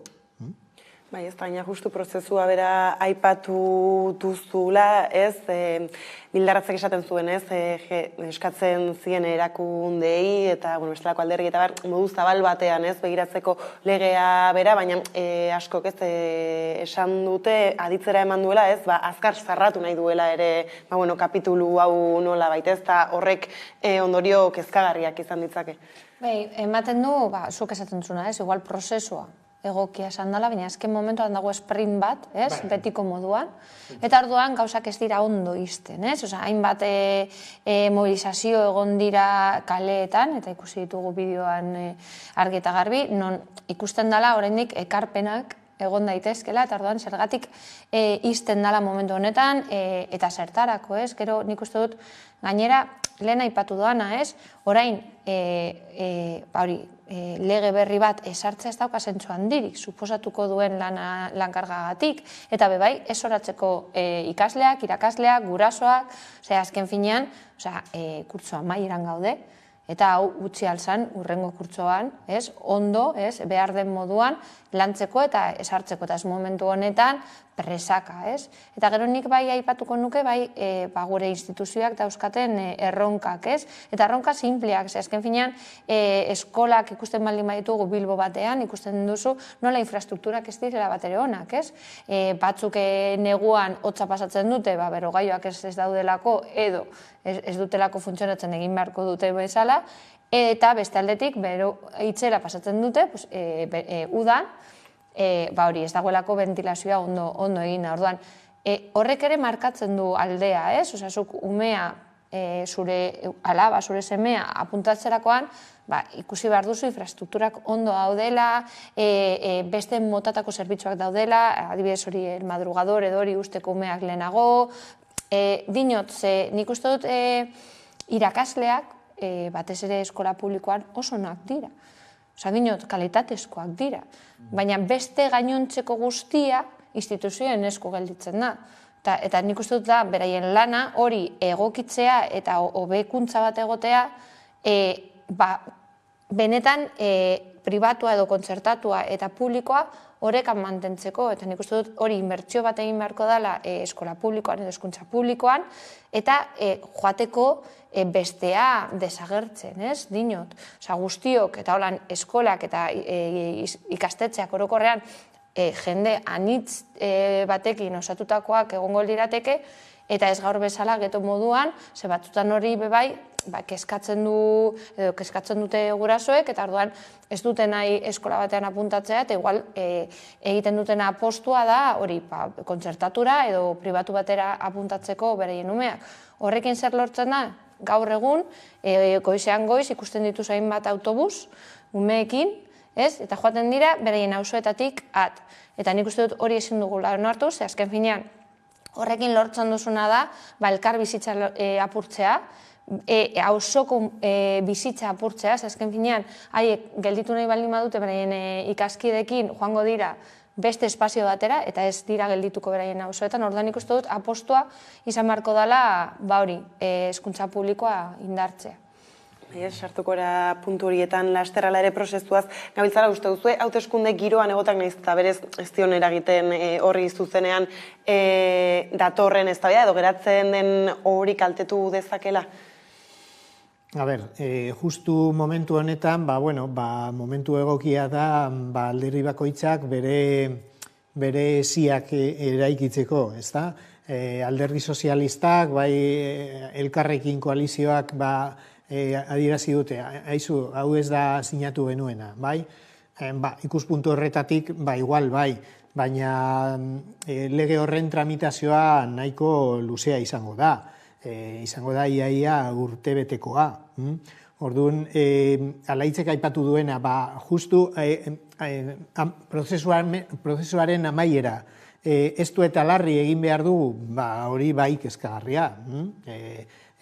Udaldia badator, gero udazkenean hasiko dira debateak legebiltzarrean, eta gero geratzen zaiena da, 6 hilabete, gutxi gora bera, ez da.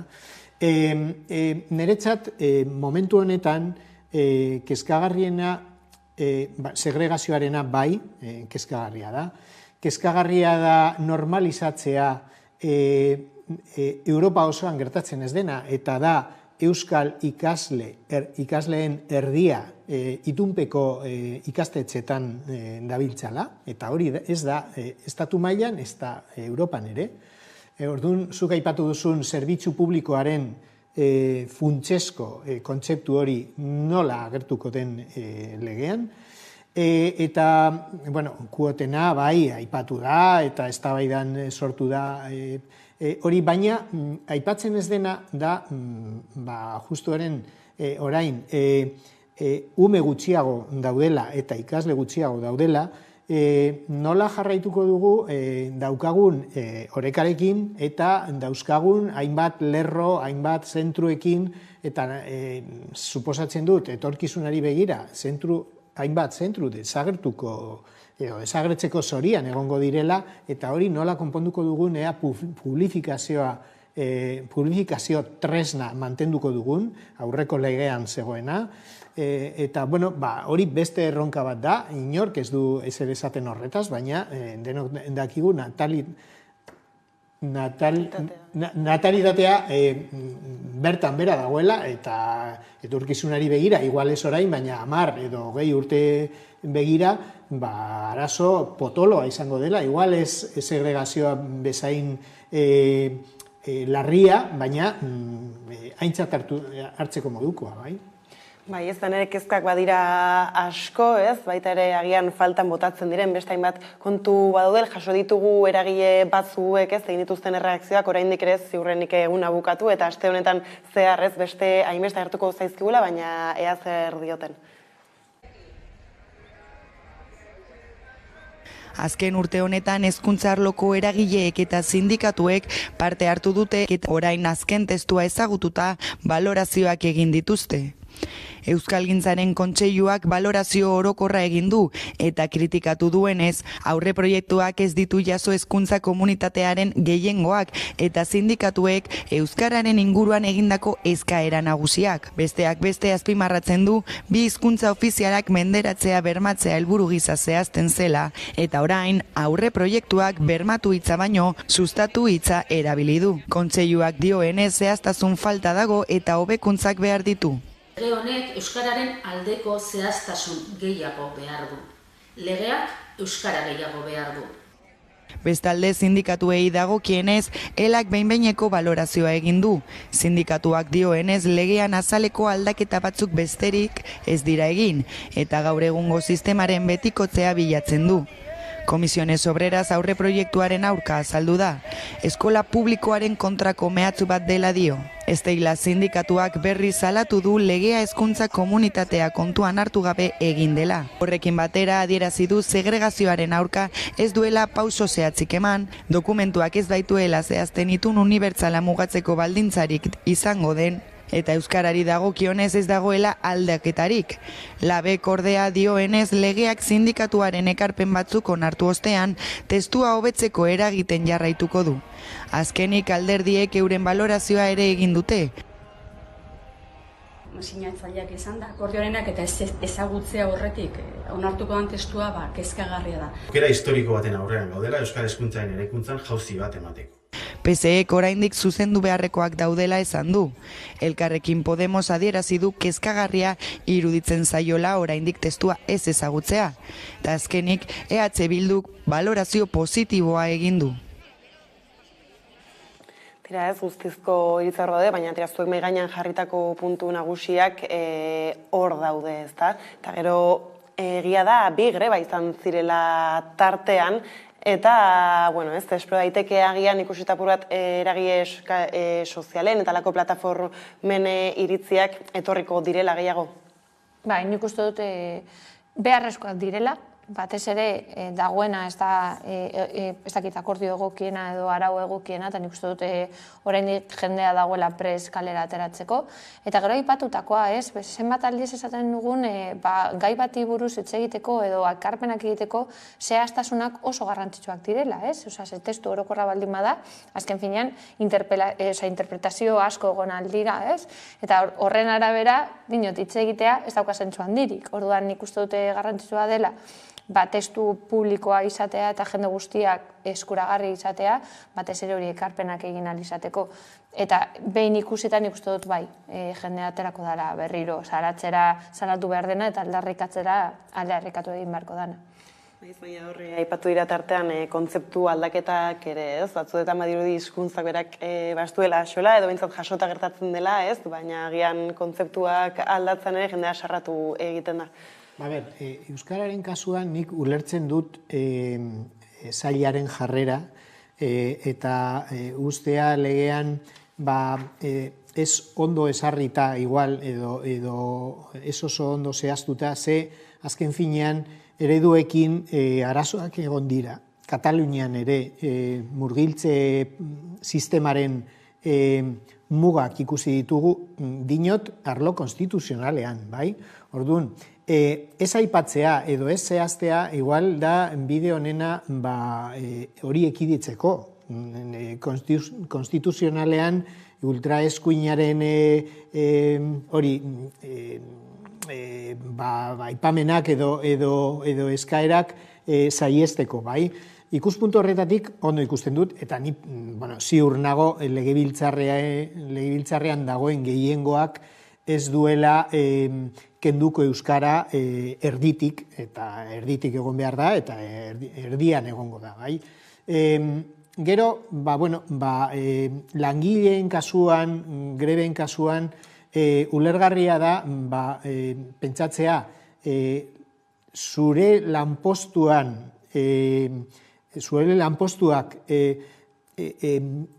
sartzen duen legea eztabaidan dagoela eta zure lanpostuaren lan baldintzak igual lege horren araberakoak izan behar dira. Orduan, kezkatuta zaude eta aldarrikatzen duzu. Aizue, eztabaidatzen ari zarete, euskara segregazioa ikasleak eta langileak zer, non gaude. Orduan, ikuspuntu horretatik, nik zentzuzko ikusten dut, haiek ere aldarrikatu behar dutela, bai kalean edo bai legebiltzarrean bertan, eta suposatzen dut bertaratuko direla bere iritzia emateko.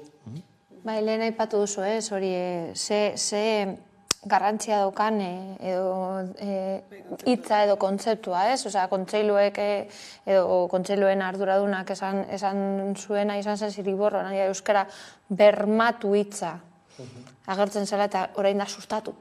Osea, bai, matizak hor badaude, eta nik uste dut batzutan horri buruz ere hitz egin dezakegula, ze azken finean batzutan asko esan nahi du hitz batek, eta zenolako garrantzia daukan bata edo bestea jartzea. Bai, baina kasu honetan eta tamalgarria da, baina pentsatu behar dugu Euskaditik badaudela interesak, hori bertan bera usteko, edo ereduen sistema gainditu behar dugula guztiok gaude ados barruan, baina kanpoan oso adi egongo dira ikustera, nola egingo dugun, konstituzionalak bertan bera usteko legea. Orduan, ikuspuntu horretatik ni ez nago kezkatuta, eta igual azken testua ikusten dugu eta kezkatu behar naiz, baina ikuspuntu horretatik ez nago kezkatuta. Ni kezkatzen zaidana da hori, aipatu duguna, zerbitzu publikoarena, segregazioarena, etorkizuna eta gero eta ikasle gutxiago egotea, ze egingo dugu langileekin zentrum batek bere ateak itzi behar baditu, gauza horiek ere legean egon behar dira, ez dakit dauden ala ez, nik ez dut irakurri, baina ikusiko dugu, etorkizunean. Egia da, bintzat, kezka nagusiak konpartituak badirela, bai, mai honetan, eta ikusi dugu. Horre, alare gero badaude, agian puntu interesgarri batzuk, ez da horre apurat gainetik irakurtzen ikusi dut nola udalei eskumen berezi ere ez, helduko zaiela, apurat eskola asko baldin badaude udalerri batean, gauzak konpartitzeko, eta tira matrikulazioekin ere ez, ikusi dugu azken matrikulazioanen nolako arrabotsa sortu den, apurat horiek bideratzeko, zor behintzat interesgarria izan bada, herrikako hezkuntza kontseiluak edo ditu dituzte, batzorde edo kontseiluak. Bai, azken finean, pausu batzuk ematen ari direla onartu behar da, eta bide onera, baina nik uste dut hori itxoin egin beharko dugula, azkenean zenolako amaiera emango dioten lege honi.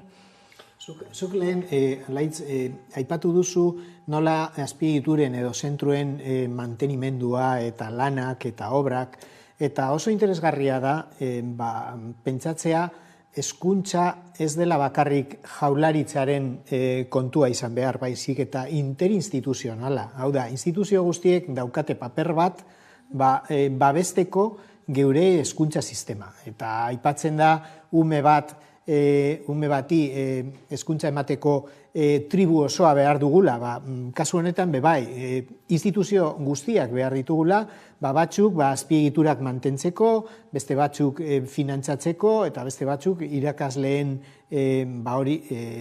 ikasleen lan baldintzak mantentzeko edo betzeko, bai? Bai, eta eskaintzeko bai familiei erraztasunak eukitzeko, beraien umeak hezkuntza publikoan sartu ahal izateko, Osa, azken finean nik uste dut guztiok dekogula gure papera, bai hezkuntza publikoan. Nik uste dut zerbitzu publiko eta hitz egiten dugunean guztiok daukagula paper bat, hobetzeko. Osa, azken finean, zerbitzu publikoak dira guztiontzat, eta hori da babestu behar duguna, eta esaten duguna, zein nik uste dut gizarteon papera ere oso garrantzitsua dela. Bai, ez ere, argi dago hezkuntza badela ez une honetan, Araba Bizkaia eta Gipuzkoan ez, askatzeko dagoen, ez dakit pototxo erraldoi bat, nolabait esatarren, eta bestea badaukagu osasungintzarena, bera ez, asteburuan manifestazio oso jendetsuak izan ziren, ez, Bilboko udalak esaterako esaten zuen Bilbo makarrik 13.000 bat pertsona elkartu zirela, eta horrek bai erakusten du ez, jendea benetan haserre badagoela ez, ez dakit jarraitu izan zenuten, ikusi zuen irudirik manifestazio hortaz? Bai, nik uste dute argi dagoela jendeak eskatuta dagoela eta beldurtuta dagoela bebai esango nukenik, ze azken finean, ez dakit, garai bakoitzean agertzen da Sagardu, eta nik bebai esango nuke ez dela, ezin dugula personalizatu eta esan Sagardua dela, ez dakit, errua daukana edo, ez, azken finean, da sistema oso aldatu beharko dana, ez, batzutan esaten dugu dimisioa, baina eske, bera joaten baldin bada beste pertsona bat jarriko dute gauza bera egitera. Osea, esan nahi dute, hori bebai esango nuke. Eta nik bai, ateratzen den bakoitzean, bere adierazpenak kezkagarriak dira. Azken finean apostua argi dago hori era telematikoan egiteko gauzak, nik uste dut hor dauz Bilbo batean non 125 65 urte baino gehiago dituzten pertsonak dira. Eta hori kontutan eukin da ikusten da era telematikoa ez da bidezko, eta nik uste dut itxadala hori, ez da bidezko. Eta gero, bestaldetik, beti esaten duguna, ez, baztertuta dauden familiak, batzutan ez dira gai. Hori telefono bat eukitzeko, wifi eukitzeko, olako zerbitzuetara hurbildu ahal izateko. Nik uste dut, azken finean osasungintza negozio bat bihurtzen ari dela, eta negozio moduan bai funtzionatu nahi dute, eta nik uste dute hori da kezkagarriena, ez? Azken finean, efizientzia bilatuko da, eta horrekin batera, zifrekin hasten garenean, badakigu zerbitzu publikoak defizitarioak direla, eta orduan hainbat zerbitzu itxiko dira, eta hor dauz bi adibide oso, ez dakit, kezkagarriak, bat izan zen gaueko zerbitzu, arreta presentziala hemen gopakean, hor zenbakiak ez zituzten ematen behar diren etekinak, ez dut esaten diruz, baina hori, efizientzia hitz egiten dugunean, da lankarga, edo lankarga dagoen konparatuta zenbat jendea erabiltzen duen, eta hitz izan. SAMU zerbitzuarekin, ambulantzia zerbitzu municipalarekin, gauza bera gertatu zen, ez? Zergatik zerbitzua bikoitza eukiko dugun, itzi. Orduan, olako gauzak botatzen dituztenean, nik uste dut kezkatzeko modukoak direla, eta nik uste dut horregatik jendea atera dela, ez? Azken finean, bada momentua ateratzeko kalera, badakit guztiok nekatuta gaudela, hainbat mobilizazioa daudela, dinot, Haus Elkarteen Federazioan ostegu, hilabetero gauz deitzen konzentrazioetara, baina pentsa ezazu, zure osasunerako eskubidea urratzen ari direla, eta kalte egingo dizu zure osasunean. Azkenean gure bizitza eta gure maite ditugun bizitzak arriskoan jartzen ari gara, ez bagara kapasak ateratzeko kalera hau gelditzeko. Justo, manifestazioa ditzen zuen, osasungintzaren bueltan lanean erabiltzan plataformak, eta da hor 70 bat badaudela, horren azpian, bada jende mordoa, edo jende asko kezkatuta dagoena, eta hor besteak beste azaltzen zuten, edo kezka zuten desmantelamendua edo erabiltzen da, osakietzaz erabiltzenean, eta da, kurioso dela nola Sagarduik berak erantzuterakoan argudiatzen zuen, gezurra esaten ari zarete ez da, Jaurlaritzatik argudiak eta sakon bat egin beharrean, edo gauzak onartu beharrean, ez eta ez, gezurra da desmantelamendua, gezurra da ez dakit ez, langile mueltan esaten zabiltzatena. Azken finean, dinot, Haus Elkarteen Federazioa bildu egin da askotan hemengo zidekin, eta haiek argi jarri zuten mahai gainean, orain lehentasuna daukala arreta ospitalean dagoena, eta ez ambulategietan. Orduan, argi baldin badaukate, ez dakiz zergatik esaten duten gezurretan gabiltzala, ez? Nabaritzen ari da nola zentralizazio bat dagoela montatzen, hainbat zerbitzu joan direlako basurto ospitalera, hainbat inbertsio joan dira basurto ospitalera, eta haratago joaten baldin bagara zenbat zerbitzu, kasu honetan da bihotzeko kirurgia pasatu nahi dutela kruzesera, azkenean dauz zentralizatzen zerbitzuak, ez?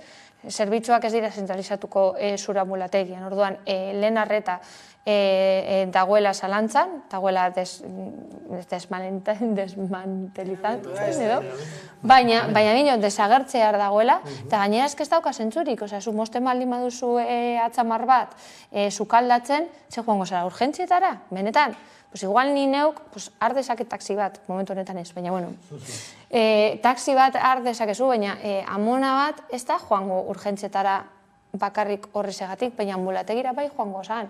Gu entzuten duguna konzentrazioetan dira olako gauzak. Eske, hija, ni ez naiz joango ospitalera. Ni ez naiz kapasa mugitzeko, kostatzen zait, jotean iranbulutegira, joateko ospital batera, ez? Gertatzen badabilez, alde handiagian badagoela instituzioetatik saltzen diren mezuekin eta kalean esaten denarekin. Osasungintzako langileekin hitz egiten duzunean, haiek esaten dizute argi eta garbi, askuna, osasun sailburua zenetik ona, prozesua argi eta garbi ikusten dela osasungintzan. Privatizazioa, murrizketak eta bar. Orduan, ez da Sagarduiren kontua. Da, bilakaera bat, eta bilakaera horretan, egonda Azkuna, egonda Inklan, egonda Darpon, eta egonda bestea pandemian zegoena, eta orain dago Sagardui, eta izan dira bostak lerro berean. EAJak markatzen duen lerro berean, eta osasun industria pribatuak markatzen duen lerroa. Orduan, jendeak hori ikusten du. Igual jendeak ez daki ekonomia nola dabilen, baina bere osasun zentroa nola dabilen, jendeak oso argi dauka. Eta noski, beldurtuta daude, eske azken finean da bere osasuna arriskuan dagoena. Haiek ikusten dute bere osasuna arriskuan dagoela, ze inork ez du telefonoa hartzen, inork ez dizut ikusten, orduan, diagnostikoa ez baldin badaukazu, zure bizitza egon daiteke arriskuan, eta zuk ez dakizu, eta inork ez daki. Orduan, bieneak kalera doa, eta laitzeket batu den moduan, jarraituko dute kalean, ze oraintze da momentua, urrengo sailburua, osasun sailburua, lerro beretik jarraituko du. Eta lehen, ia eskututa zegoen, baina hori agerian geratu da pandemiaren ostean, eta, klaro, agerian geratu denean, zer esango dizute, zer esango du Sagardui andereak? Gezurretan ari zarete, baina da kontrajartzeko mezuak, ze azken finean denok dakigu zer gertatzen den. Gainera, eske jarraitzen dute esanez, egoera hobetu egin dela.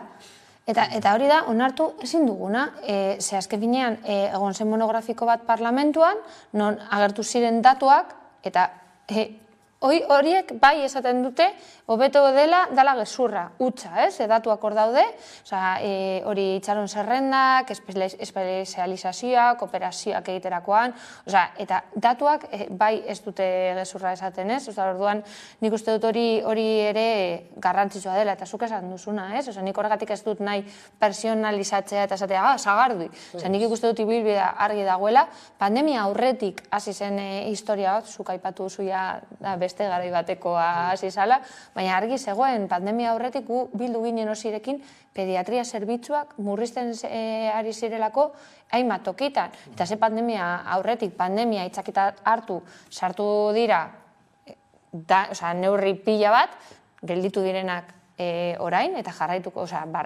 barneratuak izan direnak, edo barneratu ez, segia esan da nik uste jendea oraindik salatzen duela, eta oraindik aldarrikatzen duguna da, bueltatzea pandemia aurretik zegoen egoerara, eta nik uste dut hori da egin beharko dara, kalera ateratzea, eta benetan esaten dut, badakit jendeak nekatuta dagoela, baina eskez bagara kalera ateratzen, gauzak ez dira aldatuko, zuk esan duzuna, lehen esen nabaritzen, eta txiri-txiri, tanta, nik uste dut, joan direla sartzen hainbat neurri, hainbat murrizketa, gu konturatu barik, ez?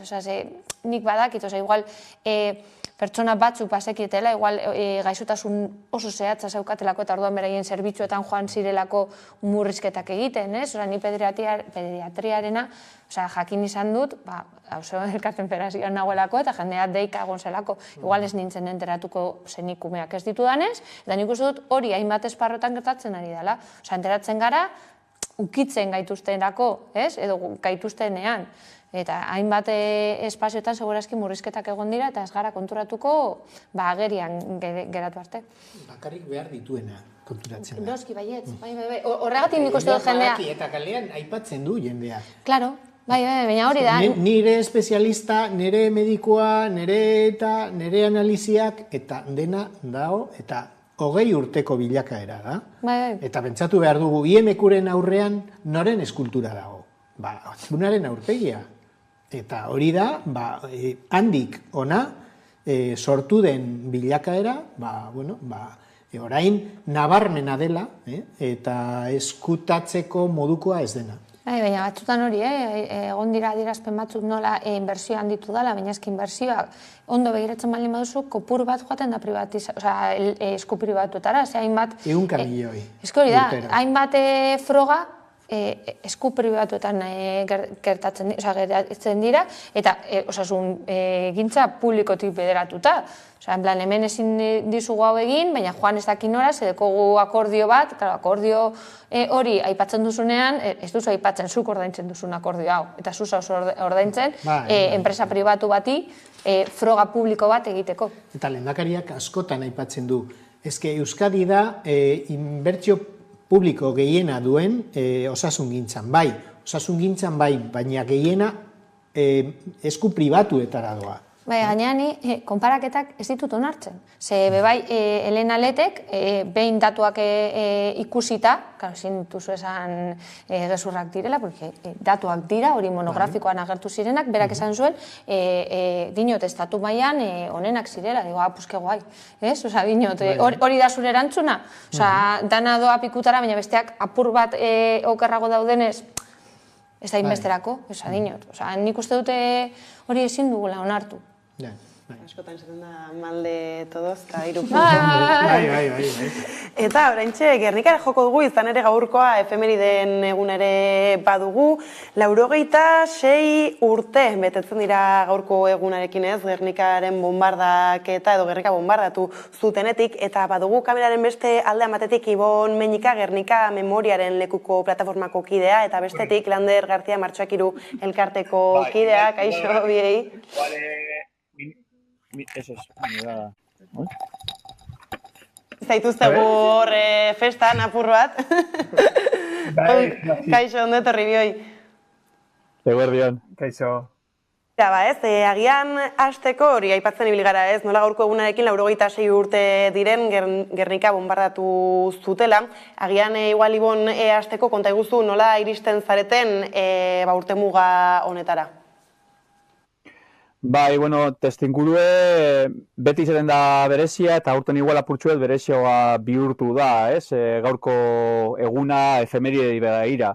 Guk beti premisa moduan plantatzen dioguna gure hori erronka bezala, eta jada hainbat egune garatu izan duguna da, guretzako apirilaren 26a noski memoria eguna da, eta nondik gatozen ulertzeko eta zabaltzeko egun bat eta izan behar da, baina memoria egunez egun egiten dan zerbait da, eta modu askotan egin beharrekoa dela, ez? Orduen gu beti saiatzen gara apurtzuet fokoa zabaldu, begira da baitera altxatu, bestelako memoriari heltzeko bideak jorratu, eta horrek guztiaren bitartez apurtxue memoria kolektibo, herritarra eta larrikatzaile baitere txertatu, ez? Orduen, eguna hau berezia da, egia da, justo dentxe bertan Gernika sariak ekitalitik gatoz, Lander eta biok, baina guretzako memoriaren borroka egunez egun eta egunero egiten dan zerbait da, eta pien hori tazian bereziki, ez? Hor da igual gure azpimarreik handiena. Bai, ez da horrekin lotuta horri ekarpena egiteko ere Gernika bizirik bideoklipa estrenatu berri duzu ez? Horren mezua ere ez zein da edo nolako ekarpena egiten dio horrek aipatu dituzunei? Bai, orain dela 2 urte aurkeztu genuen kanta, Jon Rementeria Larruzea musikariak eta hainbat musikari ezberdinekin baitere egindakoa. Eta guk ulertu genuen tresna bezala, Gernika bizirik dagoela, mantentzen dela eta aurrera begiratzen duela, adierazteko espresio artistikoa bezala, ez? Jarraian hasi ginen, tresna horreri bestelako bideo forma bat ematen pentsatu eta bideokliparengan pentsatu genuen. Larraitz Zuazo Begira produkzioko zuzendarekin harremanetan jarri ginen, bera post-posik hartu zuen erronka. Eta ondoren etorri izan dira, Ros dantza eskolakoak, Rosa Rementeria koreografoaren bitartez, berein implikazioa dantzaren bitartez, ez? Orduen, Gernika kuadroaren universalizazioak adierazten duen zemotako indarra daukan arteak simbolismo aldetik hainbat mezu zabaltzeko, gu baitere gure txikitasunean, evidentemente, nahi izan duguna da, herrian sortzen dan artearen bitartez, memoria eraikitzeko bidea bihurtzea, ez? Eta, oso pozik gaude Gernika bizirik bideoklipa horren zabalpenarekin, izaten ari duen harrerarekin, ze azkenean atzo bertan publikatu genuen eta jada, garapen handi bat eukin deu, eta guretzako erronka bat bihurtuko dena izango da, pentsatuko dugula baitere zein izango da nurren urratsa, baina gabiltza horretan jada.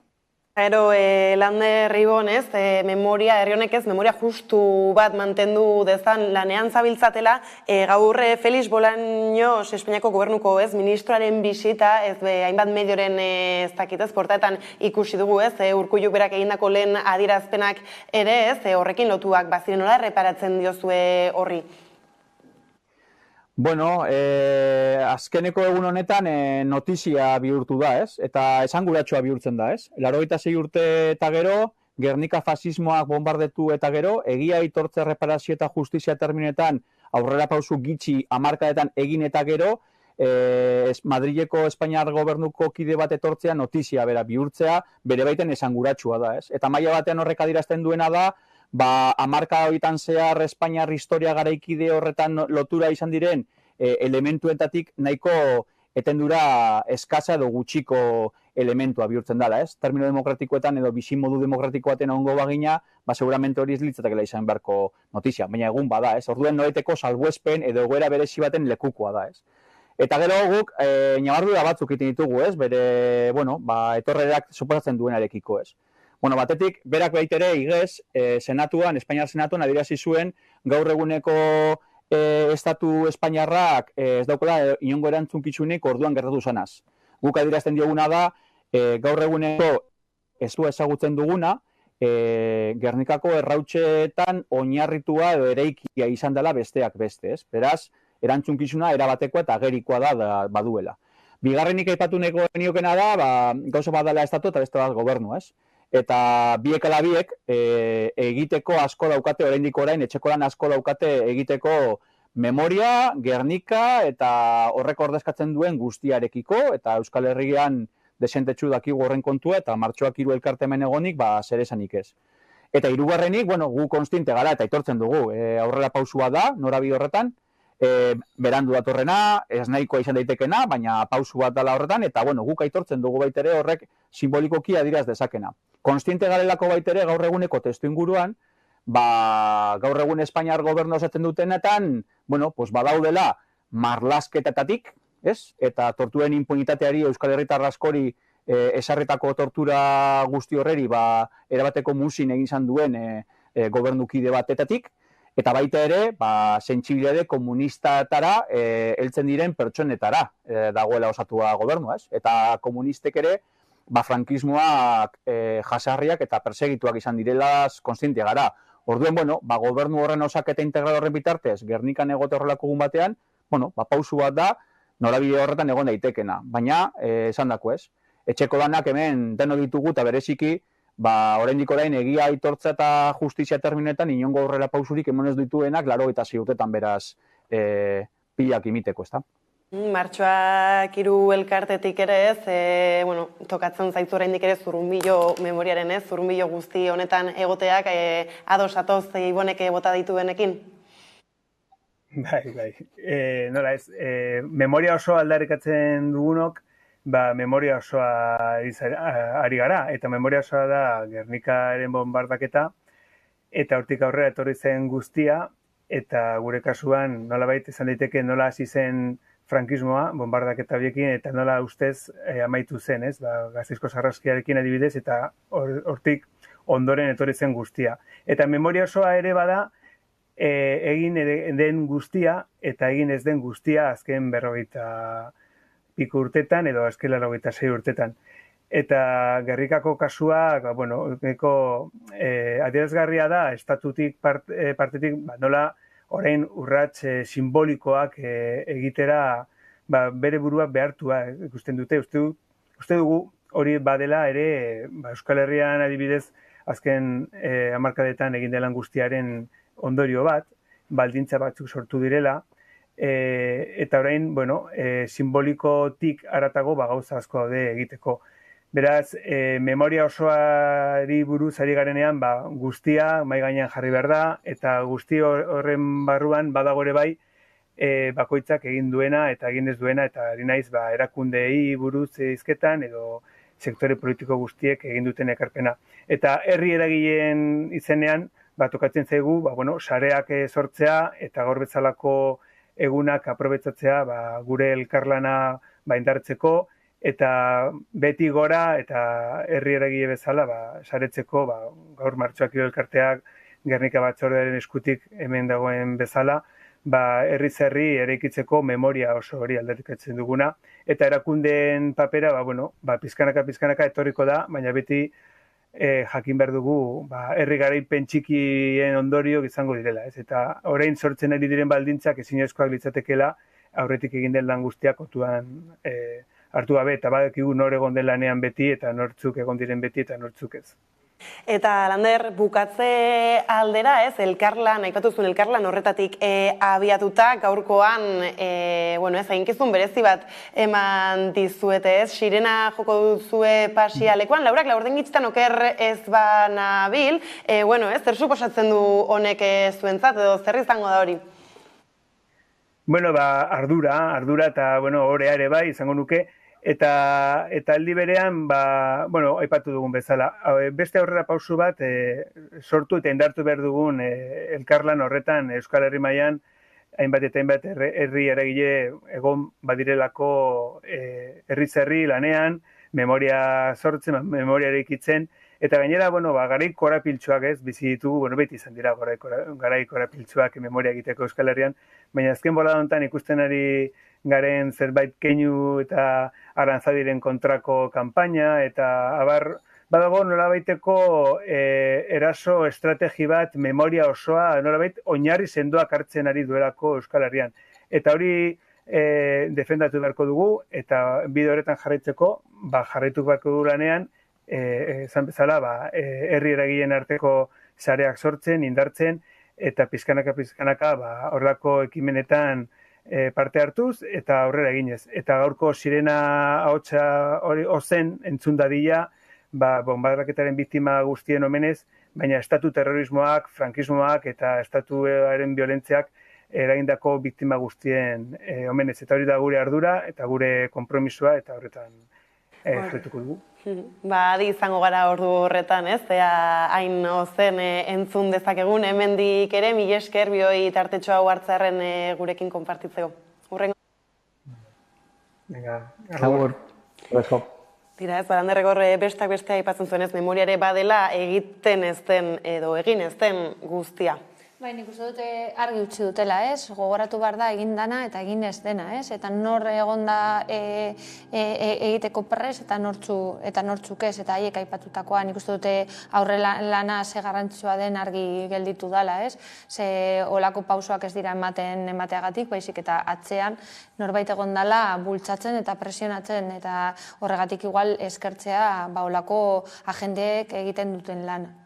Baina hor gero, eta aipatu dute bukaera aldera, ez nola memoria lantzerako orduan, ez dakit hilabete batean eman aldu, ez da lege bat aurkeztu dela, eta ez aurrerapauso handiak ematen direla, baina gero agertzen zaigu derrepente, ez dakit Arantzairekin gertatu den guztia, eta nola oso saia den gaur egun ere, ez, guztia norabide berdinean, eta ez hori elkarlanean aurrera egitea. Zailagoa da memoria hurbila berreskuratzea, memoria urruna baino, igual kontraesana dirudi, baina hala da. Gernikako kasuan, Gernikako bombardaketan, nik ezin dudan ulertu da, zergatik Espainiako gobernutik inoiz ez da inor agertu ekitaldietara. Ze azken finean, Espainiako gobernuan zeudenak bombardaketa gertatu zenean, errepublikarrak ziren. Ze bombardaketa antolatu zutenak matxinada faxistan zeudenak izan ziren. Haiek eta alemaniarrak, bai? Orduan, ikuspuntu horretatik ezin dugu esan gaurko gobernua bestearen oinordekoa dela, bai? Orduan, ikuspuntu horretatik onartzen dut, haiek esaten dutena, egin dena eta egin ez dena da memoria. Eta ezin dut ulertu zergatik ez dira egon, orain arte, hori antolatzen diren omenaldietan, bai? Baina pentsatzen dut hori ez dela funtsezkoa izan behar. Eta aipatu da, barkamena eskatu behar dute, ez dute barkamena eskatu behar, hori ez da funtsezkoa izan behar. Funtsezkoa izan behar da erreparazioa. Eta aspaldian, Alemaniako gobernuan ulertu zuten hori. Eta gaurko Gernikako bake museoa Alemaniako diruarekin ordainduta dago eta mantenduta dago urtez urte. Eta aipatu behar dut, baimenduko didazue, parlamentario berde bat izan zen, Petra Kelly, Gernikara etorri zen 80ko hamarkadan, ikusi zuen Alemaniako armadak egin zuena, eta Bundestagen atera zuen gaia, eta lortu zuen, hori, Alemaniako gobernua, erruduna ez izan arren, haiek onartzea, zeo zer egin behar zuten erreparazioa egiteko, eta kitxo. Eta, espero dut etorkizunean, posible izango dela hori. Bai, ez da nire, esaten duzunaren arira, hori ez, azkena bombardaketa bada, ez dakite herriaren ez, 80 bat suntsituta, hildako pila bat ez, eta ez izatea kapaz oraindik ere ez, 86 urte pasata alako adierazpenak egiteko. Nik adierazpenak eskatu beharrean eskatuko nituzke etxerako lanak haiek aipatu duten moduan, ez? Osea, hainbat gorpu oraindik dauz hainbat lekutan, ez? Eta nik uste dut hori errekuperatzea izan beharko zen lehentasun bat, ze batez ere familia deskantzatu ahal izateko, eta gero hori da, apostua egitea, memoria historiko bat duina euki ahal izateko, eta nik uste dut horiek izan beharko dira eman beharko diren pausoak, eta ezain beste erroio simbolikoetan gelditzea. Simbolismoak garrantzitsuak dira, eta barkamenak ere garrantzitsuak, baina, nork egin zuen, denok dakigu nork egin zuen, eta badaude historiagile fascista batzuk esaten kontrakoa, baina gainontzekoek badakigu zeintzuk izan ziren errudunak, eta zeintzuk ez. Baina orain, inporta zaiguna da, alaitzek esan duena. Zer gertatuko da, familiekin eta erreparazio lanekin, eta hori izan behar da mamitsua. Ez da uste duzue alakorik, ez dakitze, hori ez da nuena lehentxeago ere nola azken urtean berez legei dagokienez, memoriakin lotutako, ez justu honetan ikusi ditugu irudiak ez erorien Aranetik, Primo de Rivera ateratzen eta abarrak, beraz, aurrera pausoak ematen ari bagara, alarez, alakoek ez dakit, agian txikitu egiten gaituzte. Batzutan, eta nik uste dute mugimendu feministekin batzutan, mugimenduari buruz hitz egiten dugunean, gauzak ondo egiten ari gara, ze jendea kontra jartzen ari da, ez? Eta nik uste dut hori bai, horrela da, ez? Hainbat pauso ematen ari dira, eta batean ematen dizute gurra, zeo zerrengatik izango da, ikusten dutelako jendea, gero eta jende gehiago nahi du jakin zer gertatu zen, barneratua eta era, ez dakit nola esan, amankomun batean barneratua izan barko da, nik uste jendea badagoela ja pres, ez? Osa, binot, gertatutakoei benetan izenburu bat jartzea eta ez dakit nola esan, osea, dinot. Eta nik uste dut horregatik jendea jotzen duela gaur egun, olako gauzak batzutan, ez dakit, dauz como lekuz kanpo edo ez dakoa zentzurik, baina nik uste dut hori dela bide honean gaudelako eta batzuk lan itzela egiten ari direlako eta egon direlako egiten. Nik uste dut berandu izten dela trantsizio demokratikoaren akordioen artean dena estaltzea zegoen bat. Baina estaltzeko modukoak ez dira izan eta poliki-poliki lortzen ari gara. Iritsi da momentua legearekin, edo igual legearen momentua zen, eta dena hori estaldura kendu behar dugu, dena konpondu behar dugu, saiatu behar dugu konpontzen, eta bueno, erreparazioa burutu behar dugu, ja, historia horria pasatzeko. Edo ez pasatzeko, baizik eta ikasteko, ez? Berriro gertatu ez da. Pasatzeko, ondo pasatzeko dinot, eta ez estaltzen. Bai, ze dinot, nik uste dut hainbatik gertakari historikoak egon direla, ez? Eta ezin ditugu ahaztu, osea, ez dakit nola esan. Nik uste dut zaindu beharko direla, eta gogoratu behar dugula zer gertatu den ez errepikatzeko, eta ulertzeko zenolako egoeran gaude. Nik uste dut pausoak eman direla, eta ematen ari direla baldintzak landu direlako, ez? Eta nik uste dut jarraitu behar dugula bide horretatik, ez? Baldintzak jartzen, hainbat gertakariak agerian agertzeko eta guztion artean, ez dakit nola esan, gainditzeko, baina ez ahazteko eta ez atzean usteko, baizik eta erabiltzeko bide honetik joateko. Ez da saldu naiz. Esaten diate menutzi behar dugula... Maitu baino lehen barkatu, gure teknikariak, baina hori, zentzu positiboan amaitzeko, eta hori, urte mugaz hitz egiten ari garen, edo urte hurrenaz hitz egiten ari garenez, badakigu Bilboko uholdeak hori, 40 urte pasatu direla, eta bihar hitzaldi bat dago bidarten, arratsaldeko 7:00 Bilboko konpartzak eta Auzo Elkarteen Federazioak antolatuta, hori, hor bizi direnak kontatuko digute zer gertatu zen, edo zelan bizi zituzten olako egoera txarrean, eta batez ere aldarrikotzeko zenolako elkarlan bat eta elkartasuna sortu zen momentu horretan, momentutik ondo ateratzeko guztiok batera. Eta horrietaz ere arituko zara beste batean, eskerrik asko gaur gurekin izatearen, eta orain jarraian albisteekin bueltatuko gara.